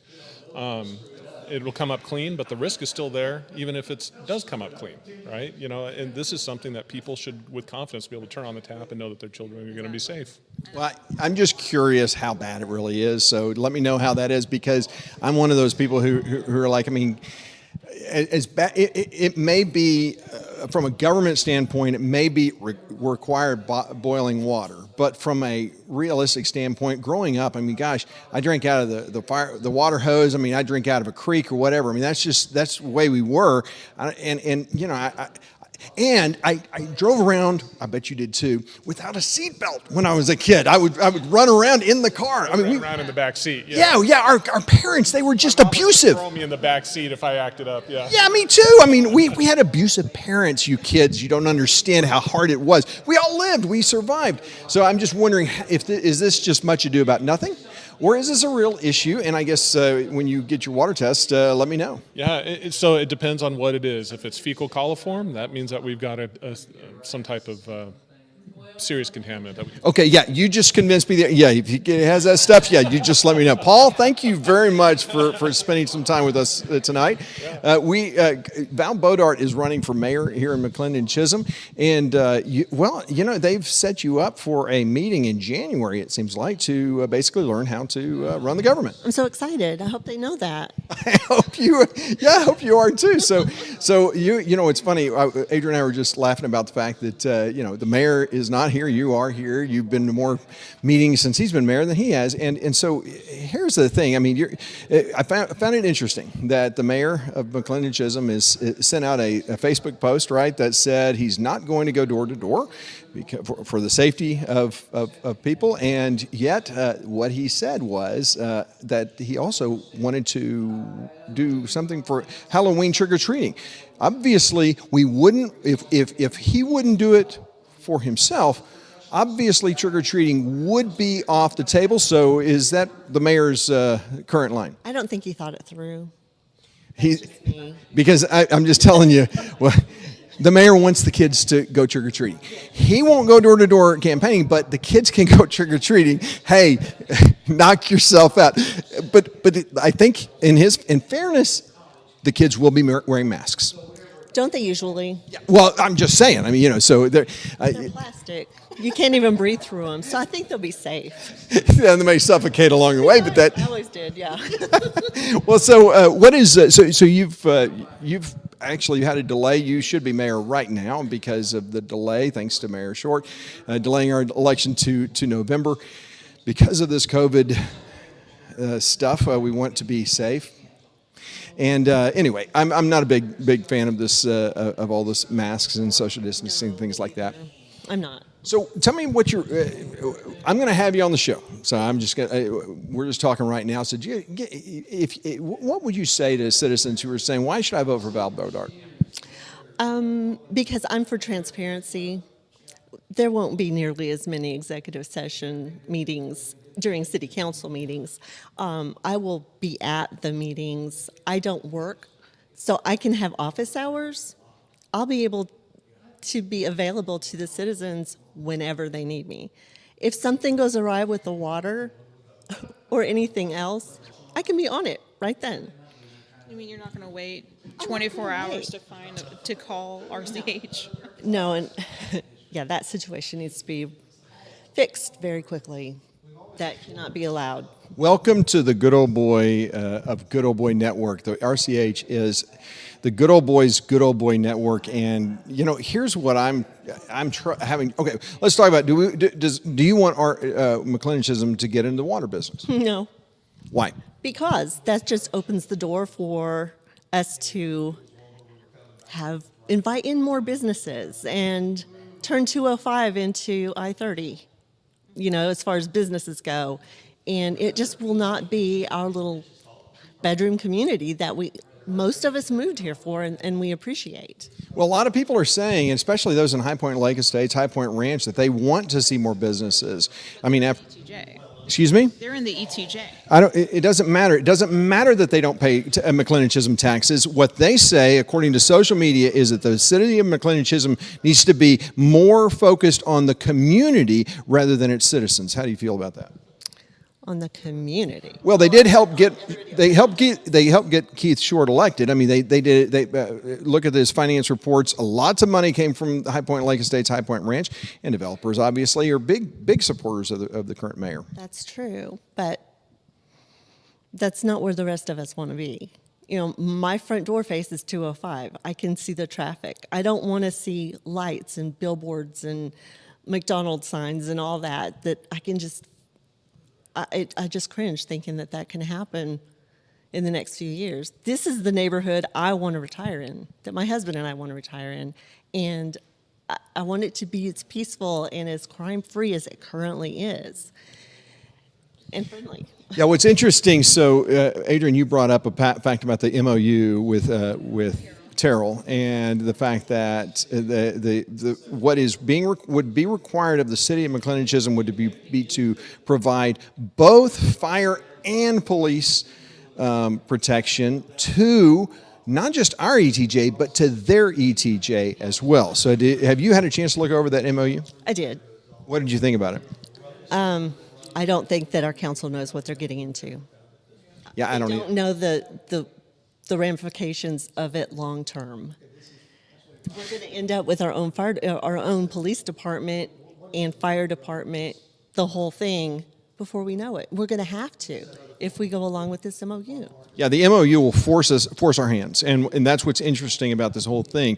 It's kind of a backroom way of getting what I have argued they've always wanted, and that is a bigger government, more police, because bigger governments for cities, I mean, that's what every mayor and city council let me just say, that's what every liberal mayor and city council wants. They want big, because it means that those seats have more power and more influence. I talked tonight during citizen comments about the fact that, some people think that home rule is inevitable. I'm an opponent of a home rule type of city. Adrian, you are too, I think. Yeah, I was really surprised that was brought up, because I thought that there was an understanding you don't have to go to home rule once we reach 5,000. And, actually, whenever I was researching other general law type A cities, there was over 600 cities that stayed with the general law type A. And I would say that I think the highest one that I saw was over 21,000. Yeah, that's the one I was thinking of as too. And they're all over 5,000 people. What do you feel about home rule? I don't like it either. We need to stay the way we are. The more we let in, more developers. Do you want townhomes? Do you want condos? Or do you just want the single-family homes on nice big lots like we have now? Well, so the argument that they're going to make is, look, you have more economic development, you bring in more businesses, that brings tax revenue to the city, and you bring in more homes, that's more tax dollars to the city. That's their argument, and the problem is, as I've shown on the show, we're going to be doing another show. Scott Turnbull is going to help on that show really focus on the other cities that have all done all of these things. And taxes were much higher. I mean, and nobody seems to get the consistency of why is that happening? If they are doing so good with so little, why are the taxes so high? We're doing just fine with the budget that we have. We don't need to raise it anymore, really. I mean, So you've looked at the budget, and you've had a chance to look at the budget. It's not much. It's marginally higher than last time. They didn't raise the tax rate, which I commend them for doing. And I'm not sure if they did it because I made an emphatic argument, and the guy from AGCM just walked out of the executive session, which is interesting. So now what were we talking? The budget, yeah. So the budget is. How do you feel about the budget, and are there areas that you think we need to be focused on? Have you had a chance to really look at it? I have looked at it. I think the main concern, not just me, but a lot of people are really concerned about the fire department budget, the building being built, what our budget is for that, just how big of a building it's going to be, what its purpose is. Those things have not been clarified, and they're not looking good. You know what's interesting is if you give a budget and you say $4 million, I can guarantee that $4 million will be spent on that. Absolutely, and that could go to fixing up trucks, new trucks, whatever. We don't need another city hall type expenditure. I call it a boondoggle. Right, and so that's the other issue. So how long have we been in executive session? When did we go into executive session? 7:33. It's 8:18 now. So what are we, 40? So that's 40. I'm not. Yeah, I know. I'm a BA, not a BS. All right. If my wife were here, she could tell us. To ask, okay, so you know how I keep on harping about the whole engineer situation and how the city planner came about. I mean, do you feel that I'm out of line? You're not out of line. You're not out of line at all. So, were you able to hear my citizen comments in regard to why it's important to hire a qualified candidate? Because it was mentioned in the ordinance that this was adopted in 2007, and we're having all these infrastructure issues. Who was around back then? Who had these answers? Who was the one that was supposed to be doing their job? And we already know that he was hired back then. Yes. So, and again, he continuously worked on the project. I think it was a few years ago when we had the pipes updated for Sonoma Verde. So obviously he would have had to have been involved in that too. So at some point you would have known all the other issues, unless he didn't do his, he just wasn't involved in the job as well as we expected him to. Yeah, we definitely need quality people to depend on and represent us. Yeah, definitely. And people who are, Paul Day was talking to us earlier. He's on the Economic Development Committee and focusing on what the future is going to look like. I think Adrian made a great point of focusing on the fact that we need to do some kind of listen to the citizens. They're trying to do a town hall meeting. What we know about town hall meetings is the same people show up for town hall meetings that show up for city council meetings. It doesn't make a better event. Yeah. So survey is the way to go. And so obviously, and unless you can think of a better way, I can't. And this was the thing that was criticized so often. We did 3 surveys. I did 2. One as council member, one as mayor. Then you did 2. We did 4 then. No, 3. Yeah, because you were part of the second one, and so we've done those things, and Paul, who's standing over there, make sure you check out the surveys that we've done in the past because those are informative. Oh, that's right. They have taken them down off their website, but we do have copies of them, and we'll post them, and we'll get those out to people so that they can see them because that's important. But those are the things that make a difference, really, because if you want to know what citizens think, you got to ask them and give them as much leash as you can so that they can, Very true. Well, all right. Well, now the chief is out. He's been kicked out. Obviously, he said something wrong as usual. So, chief. Hey, come over here a second, and so we can give you a hard time. He's slightly injured right now, but it's okay. What happened to you? Torn MCL. Torn MCL. Okay. Well, my wife's a physical terrorist, so you may. She's come on over here. So all right. So hey, look, you and I have had a disagreement. Absolutely. And that disagreement is, I think you want a police department. You say you don't want one. I want whatever is best for this community. Yeah. Council says they want me to be a part of that, and I'm the person that's in the position to do that. Then obviously I will do what I'm asked. Well, you may get that wish, because it looks like with that MOU, Terrell is saying you got to provide fire and police to their ETJ too. So I don't know if you've read. You should read it. Okay. Yeah, you should read it. Yeah, it's informative. All right, so the council is back, and so we are going to hand it back over to the council.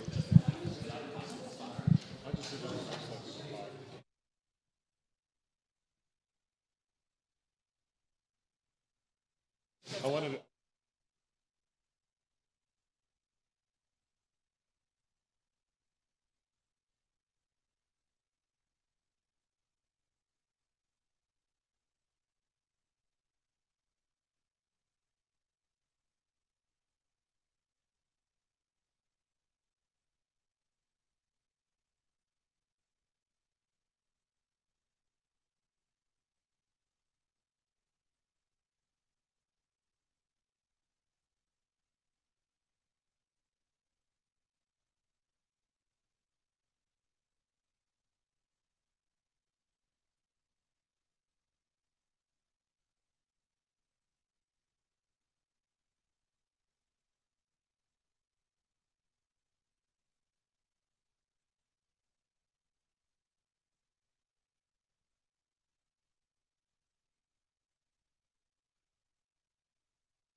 Discussion and action regarding consideration of entering into a contract with Speed Factory Corporation for design and construction services for the city of Mclendon fire station and public safety building project.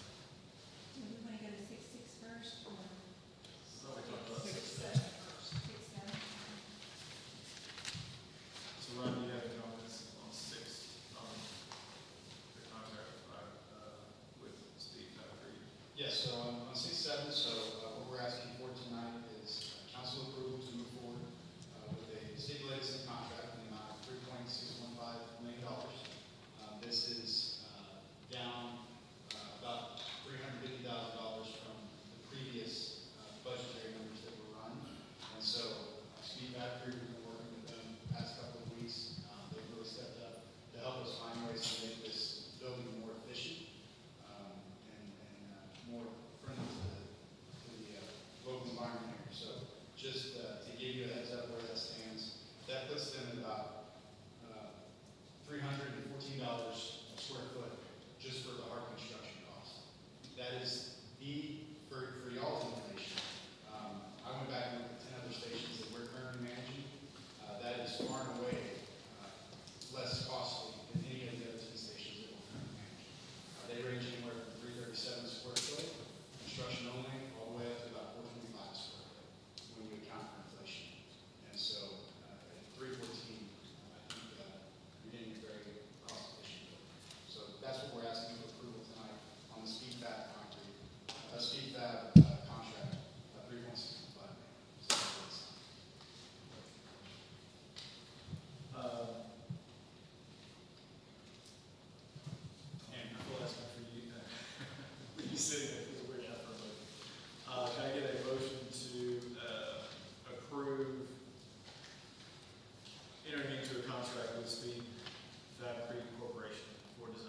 with Speedback Creek Corporation for design and construction services for the Mclendon Chisholm Fire Station / Public Safety Building Project.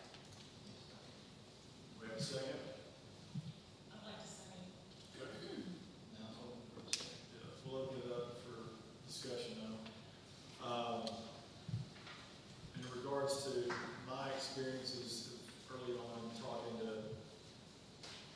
I talked to a couple different architects several months ago, even before I was in this discussion and this equation. I had heard numbers, price per square feet of near $500 a square foot. So the fact that we're well below that, I think that, at the end of the day, obviously we as a community don't want to spend any more than we absolutely have to, but we also want to plan for future needs. We want to plan and have a structure that will be useful and stable for not only years to come, but my hope is decades to come, because frankly, I don't plan on going anywhere, so I want this structure to be sound both now and 10 years from now and 20 years from now. So those are my comments at this point. I'm sorry, I did want to add, we do have representatives here tonight from Speedback Creek and also from Callahan and Freeman Architects. So they're here to answer any questions you may have specific to the design, the scope, included in that contract or not. Any of those type of questions. So I'm sure that one of these fine gentlemen would be glad to stand up and answer. So will accepting the design build contract with Speedback Creek mean that that's design that we're going to go with for the construction, or will we have, will you and Chief Simmons and Ms. Western have a chance to alter the floor plan as required, as long as we stick to our basic, way it is now, it's 11,000 square feet. So just, yeah, a little under that. So we'll have, you'll have the ability to play with the innards a little bit if need be, and work on the design. Yes, that's correct. So what you've got in your contract is a defined scope that they are contractually required, obligated to meet that defined scope. That being, the construction of the building, the different compartments of the building, the different facets of design that are going in the building. The footprint itself is going to shift and move as we get their design team on board, and we start diving into the programming a little bit more. Naturally, things are going to move around a little bit and change. But there will be regular updates with council to present where we are in the design phase, so that everybody is up to date on those changes as they're happening through the process. And I want to confirm with Chief Simmons and with you that the 3-bay is what you believe will get us into the next couple of decades. I do, yes ma'am, and thinking forward. and that I think will it's just not house, that will house more than 3 trucks. Correct. Right? The way the bays would be designed when we get to that would be, they're 80-foot bays, so we can take, we had 2 of our engine 42 engines down there, we could put those in back to back. So EMS comes in, once this thing is built, and they decide to have a 12-hour box there or a 24-hour box, they would have the bay that they would be able to park it and keep their apparatus out of the weather and all that. We still would have room to put everything that we own there. And maybe if you could discuss the benefits of having propane in the heating and in the generator. Yes, so a good catch in the scope, we did have propane spelled out for the generator. In our experience, and maybe I'll just speak to this as well, in our experience, a propane generator is much more reliable and less maintenance. When you have the option would be a diesel generator. When you have a diesel generator, then you have to maintain the fuel, the quality of the fuel that's in the generator.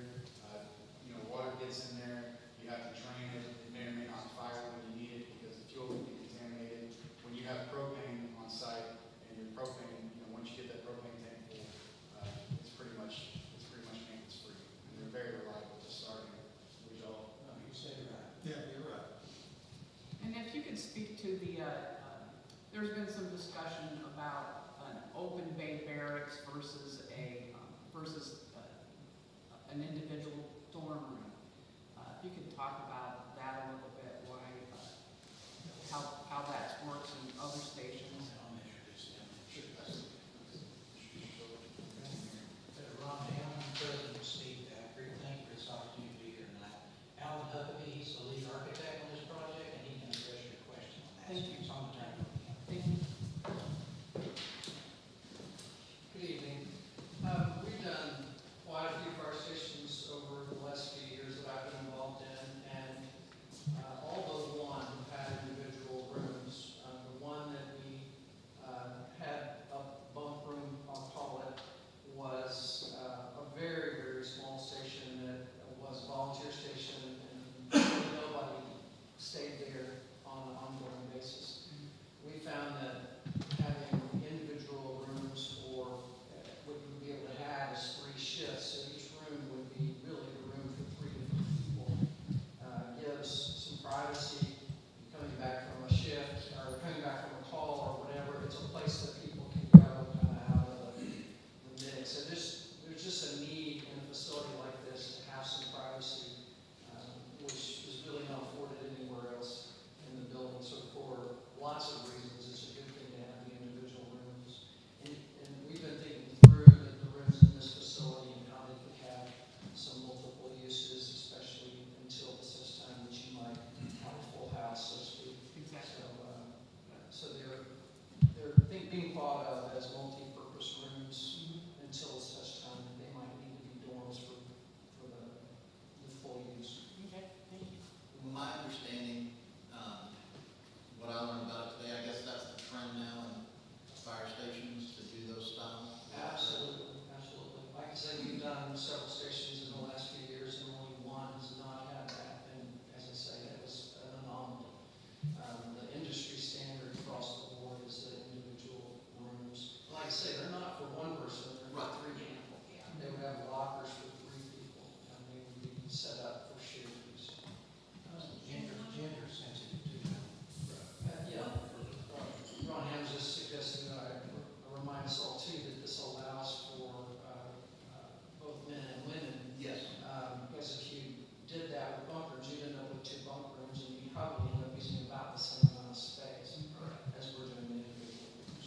And as far as what I've kind of thought of is that, you know, sometimes they don't have the best of calls when they come back. You know, somebody's, you know, It's the mental side of it's it the for mental part. individuals. And sometimes you just need to go, you know, to your own little room. You know. Privacy is not very available in a facility like this, and so to have some place that they can go and rest, both physically and mentally. Well, thank you very much. Thank you. Any other questions, Elizabeth? Ryan, talk about some of the state requirements or the requirements that we have to have, you know? Sure. So there's about 6 NFPA codes, and I know they govern construction of the fire station. I'm certainly not an expert in them. I'm sure you're more of an expert than I am, but those are basically centered around the health and welfare of the first responders. So those govern everything from the necessity to have a fire sprinkler system, which is good anyway because you don't want your fire station burning down. It's a bit embarrassing. But so it ranges from the spectrum of you must have a fire sprinkler system all the way down to you must have a decontamination area where they can wash off when they get back from a call, wash off their bunker gear. Cancer is a huge issue in the fire station world among firefighters. And so the NFP really focuses a lot on health and safety and welfare of your first responders. So everything from the exhaust system and the apparatus phase to the decon rooms to the fitness areas, those are all things that are required by NFPA to make sure that your first responders are safe and healthy and able to do their job, save lives. One new change from the codes as of 2015 and 2018 now is you have to have a safe room. So this safe room is required and it has to have bathroom facilities tied to it. So, we're looking at that too, is this is a safe room for not only the personnel that are working, but city hall staff. If there's a council meeting going on right now and tornadoes coming through, well, this room would hold probably, when you get down to looking at it, could hold up to 60 people, just depending, but you're required to have it. And that's a big how big are the walls in a safe I building? think it could be 8 inches, So, this stand EF5 tornado hit. and that's required. Ryan, could you speak to a warranty, the 2-year warranty in comparison to other companies? Yes, and by the way, you reminded me, those square footage costs I gave you earlier, comparable stations, none of those included the safe room. Yeah. Those are very expensive, so I'm glad you mentioned that. I'm sorry. The warranty. Oh, yes, the warranty, that was also a great thing, Speed Fab Creek, they offer a 2-year warranty, basically bumper to bumper on the building for 2 years. That's not common in the industry at all, and so that's included in the scope as well. So, again, anything happens in the building the first 2 years, it's not gonna be up to your staff, you usually have to go out there and fix it, which I know a lot of firefighters are doing these days, is maintaining those stations. So the first 2 years, it's all gonna fall back on your shoulders to make it right. That's a big deal. So Ryan, does that even include like foundation issues and? That's part of the beauty of a design build is, if something happens to the foundation of the building's moving, something's going on, it's not Speed Fab Creek pointing back to the architect and the architect pointing back to them. That all falls on them. Okay. So it's the design, whether it's a design issue, a construction issue, it's all covered by Speed Fab Creek. One of the big advantages of design build.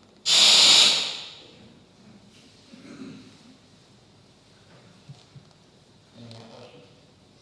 Ron, one other question. As far as, scaling it down 2-bay versus 3-bay, can you make any comments as to the cost effectiveness of that decision? Yeah, so we have this discussion with almost every fire station that we work on, is usually the first thing that the owners want to get rid of is they want to say, we need to cut costs, let's cut bays off. Well, so 2 things happen when you cut bays. Bays are generally some of the cheaper square footage cost construction of the whole building because it's non-conditioned, it's non-finished. So when you're cutting bays, you're not getting dollar for dollar cost per square foot cut out of the building. So you're not saving a whole lot when you cut off bays. The other thing that happens is most bays have the weight rooms or the bunker gear rooms or some of those on one side of them. If you cut off a bay and then you come to add it back later, you're now having to demolish bunker gear rooms, auxiliary areas to do that. So it may save you a little money up front, but when you do have to add bays, and you will have to add bays, then it's going to cost you 3 times as much. So in our opinion, it's never a good, efficient use of savings to try to cut bays.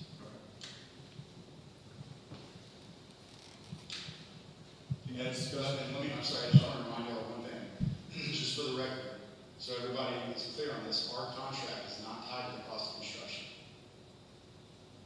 So just so everybody's clear on this, so when I'm advising you in this role, purely as your fiduciary, it doesn't bear whether the station is $5 million or $3 million, it doesn't affect what I'm telling you here. So I just wanted to remind you all that. Right.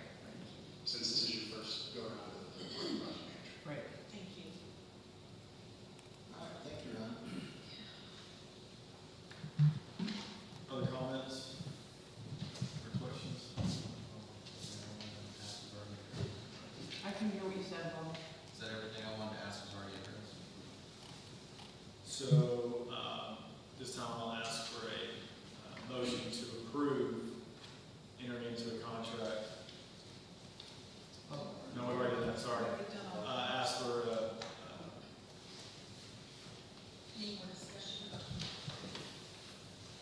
what's that? Any more discussion? No, so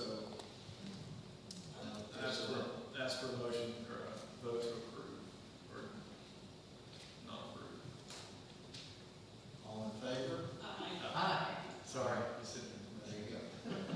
Aye. Show that unanimous. Okay. Item 6.6.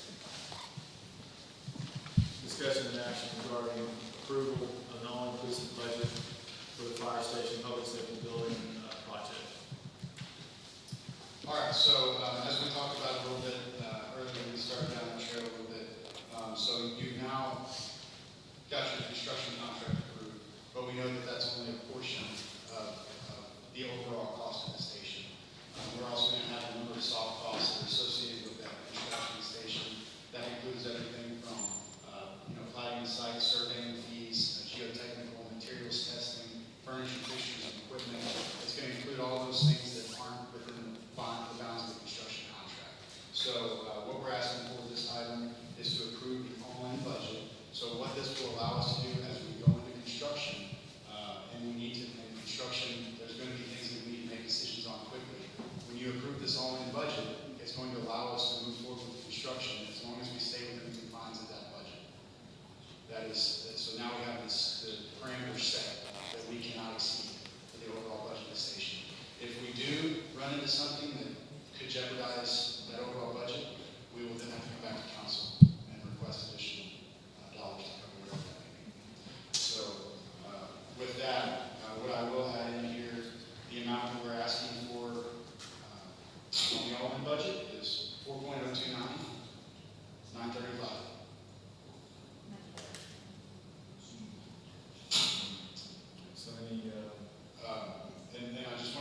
Usually, we're used to seeing soft costs being upwards of 20% on a project.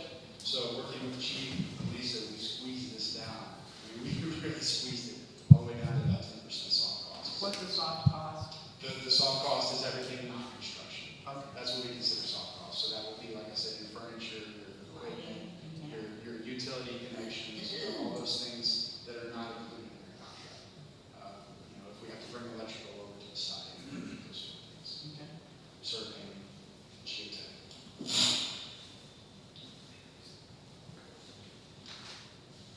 Okay, so do I hear a motion to, I'd like to make a motion to approve an all-inclusive budget for construction of the Mclendon Fire Station / Public Safety Building Project of $4,029,935.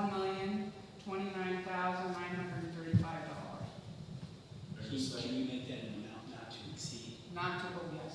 Thank you. Let me revise my motion. I'd like to make a motion to approve an all-inclusive budget for construction of the Mclendon Fire Station Public Safety Building Project not to exceed $4,029,935.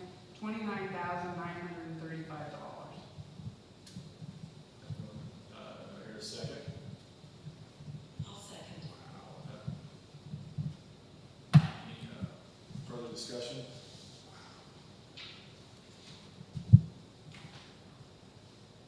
And we should go down to the, Say again? we should go through the budget. Okay. That way it can be disclosed. Ryan, can you take us through the Mclendon budget snapshot? Can you take us through that? Sure. Okay? Sure. Just so the public understands. Yes, absolutely.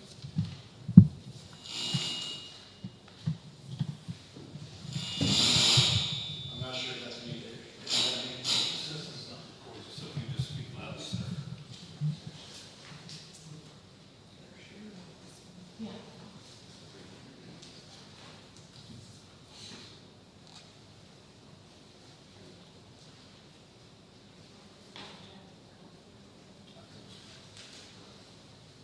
I have no problem being loud. No worries. Yeah, so y'all don't know this about me, but I'm an auctioneer. I moonlight as an auctioneer, so when y'all need an auctioneer for your city events, let me know. Very nice. So as we walk through the budget, so now you've approved the 3.6 million for their contracts. That's the first line item you see there. As you walk through that budget, you'll see the owner of FFE allowance. Explain that so everybody knows. Right, yeah, FFE, so that's gonna be the things that are not, basically anything that's not bolted down. So that's gonna be things like refrigerators, microwaves, beds, nightstands, everything that's not built into the station. Everything that's not physically attached to the station. Computers, telephones, all that will come out of the FFE line. And let me say one other thing about this budget. So these line items are going to shift around as we go through the process, right? The overall number will not be exceeded, but the dollars between lines will shift around. As we buy out one, if we realize savings, we'll move those to another line and vice versa. Because we're going to have, we're not going to hit all these numbers perfect. It's impossible. So the next line item down, we have an ad services in here, just in case we come up with something design-wise that we didn't think about that needs to be added later on by a third-party engineer or architect, not within the feedback contract. So that's an allowance there if needed. You have RFP, of course, which you have already approved in the previous city council meeting. And then we have third-party code inspections. Since you don't have code enforcement department here, the code inspection department will use third-party vendor. We budget the money for them as well.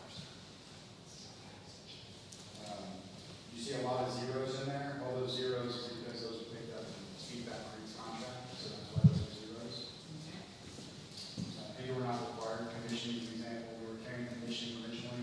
We backed that out. That's a zero because we don't think we need commission on both of these sides.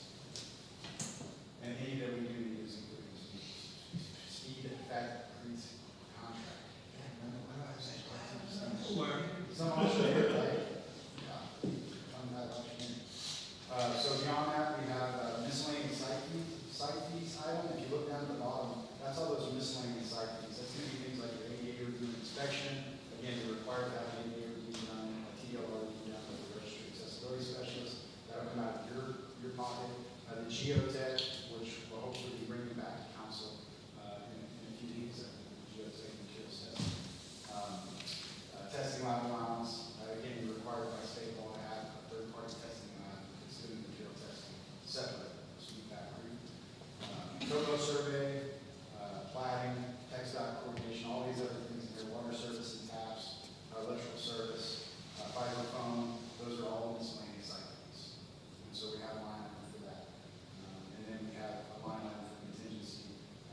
Yeah, construction on. Construction on. Okay. And then all in it was, I think 330. Yeah, that 330 is correct, with the design. That was what it's like. Yeah, 335.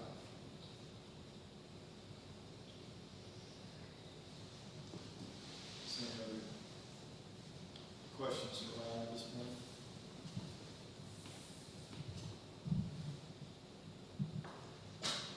No, just so the owner FFE allowance and the owner's contingency allowance is there. However, if it's not used, it's recollectible last day. That's correct.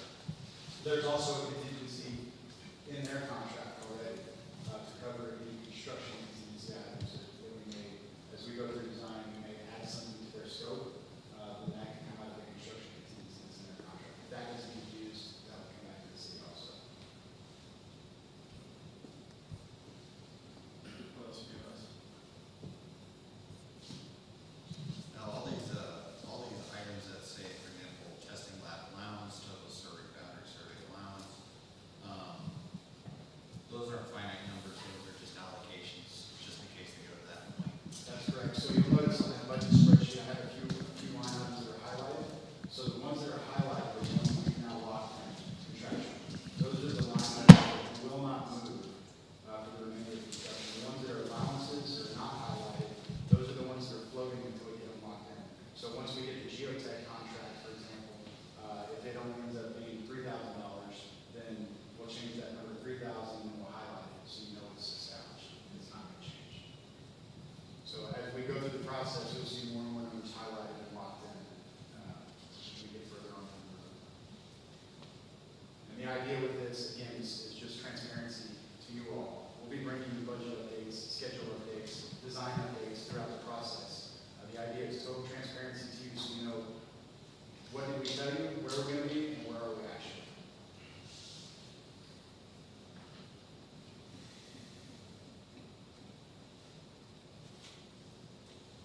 Other questions, you guys? Okay. So this time I'll ask for all those in favor to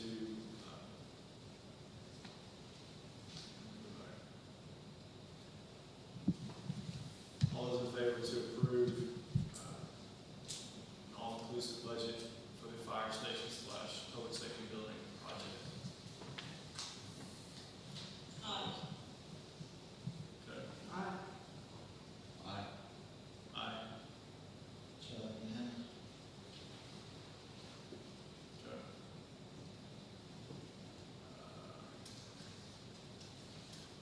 Item number 8, council member requests.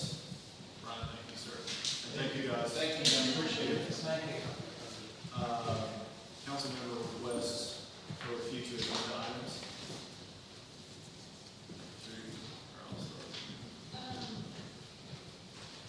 Yes. Your section will actually go over, because the reports, yours can go on your reports and that. If I have the direction to the staff. Unless it's going to be, if it is, then yes. I have the quotation.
did meet with two of the board members Friday, September 4th.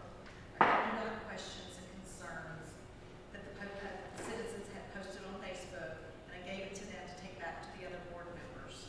So they know what the concerns are. They know your concerns, they know your name, I put your name with it, so that if they want to contact you, then they have that option.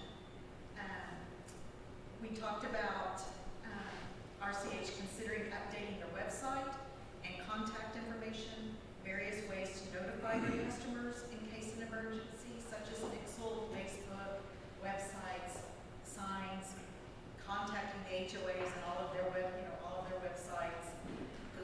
Contact the city to reach out via our ways of communication to the citizens. I mean, I threw everything at them. And as of Monday, September 7th, they were diligently working on these things. Water tests that they have sent in have come back with a good report. So if you do have any other questions, concerns, just contact RCH.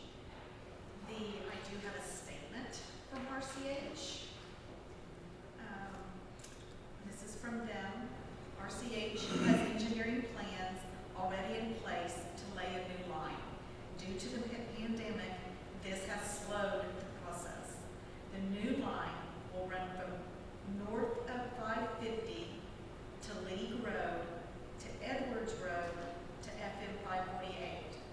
We have acquired a new storage site at the corner of League Road and Edwards Road.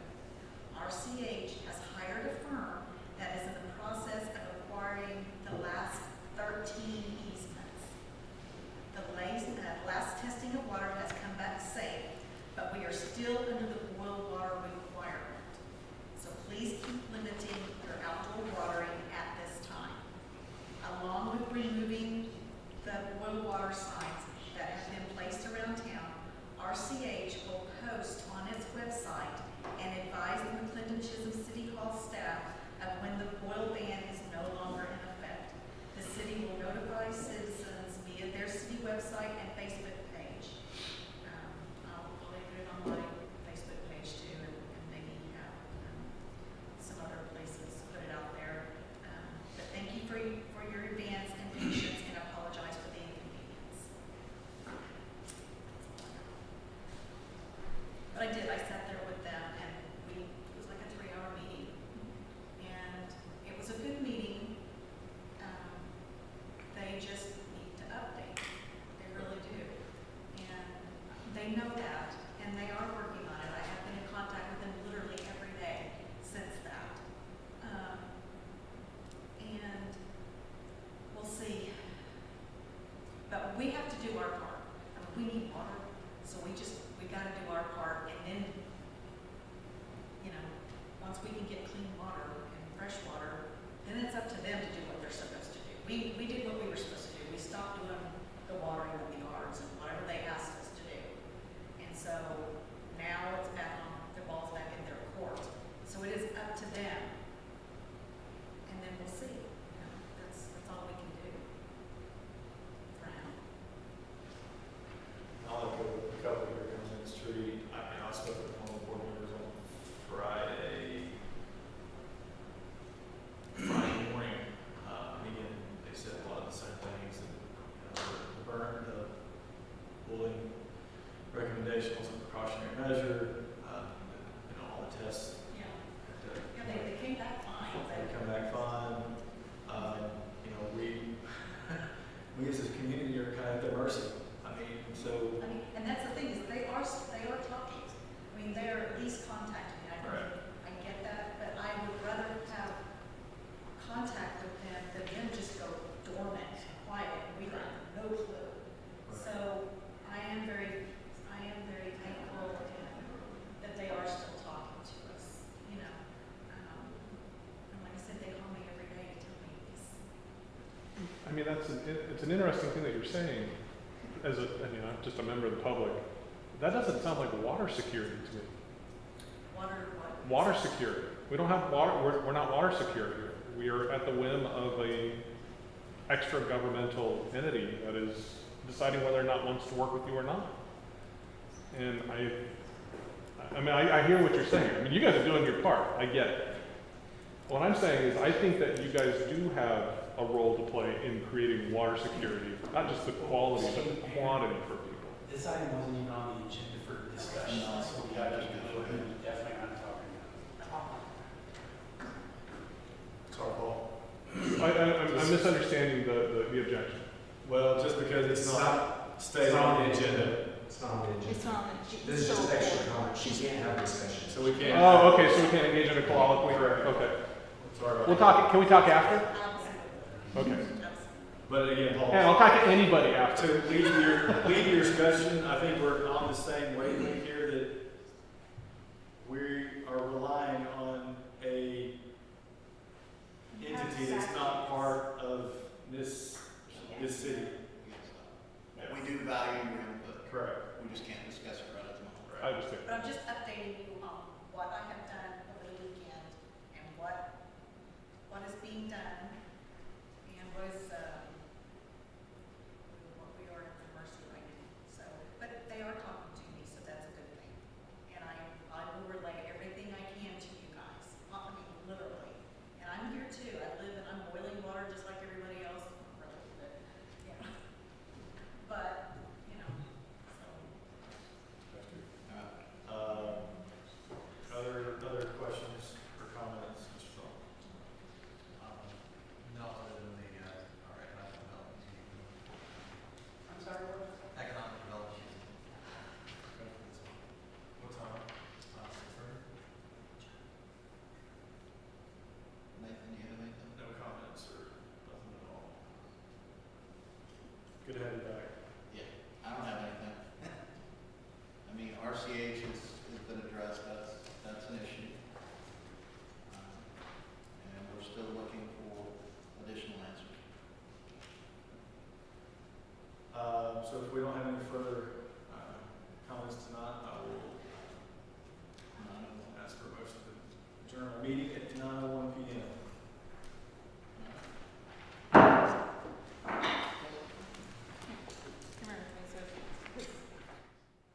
Okay, that is the end of the meeting, and as you saw, the company that is going to be building the fire department gets a chance to basically spend over $4 million. What's interesting about that, as I get the camera set up real quick, what's interesting about that whole thing is that I did ask the city administrator if I could get a copy of the budget before they voted on it, to understand what they were talking about, and she said no. And so, thanks to Lorna Kippett, and that budget was posted on the screen, so at least I could take a picture and show you. Well, that's the end of the meeting. We'll talk tomorrow. I think I'll be doing a show on the fire calls. So thanks for being with me tonight. We will see you next time. I'm Bunker Bob Steinhagen. Have a great night.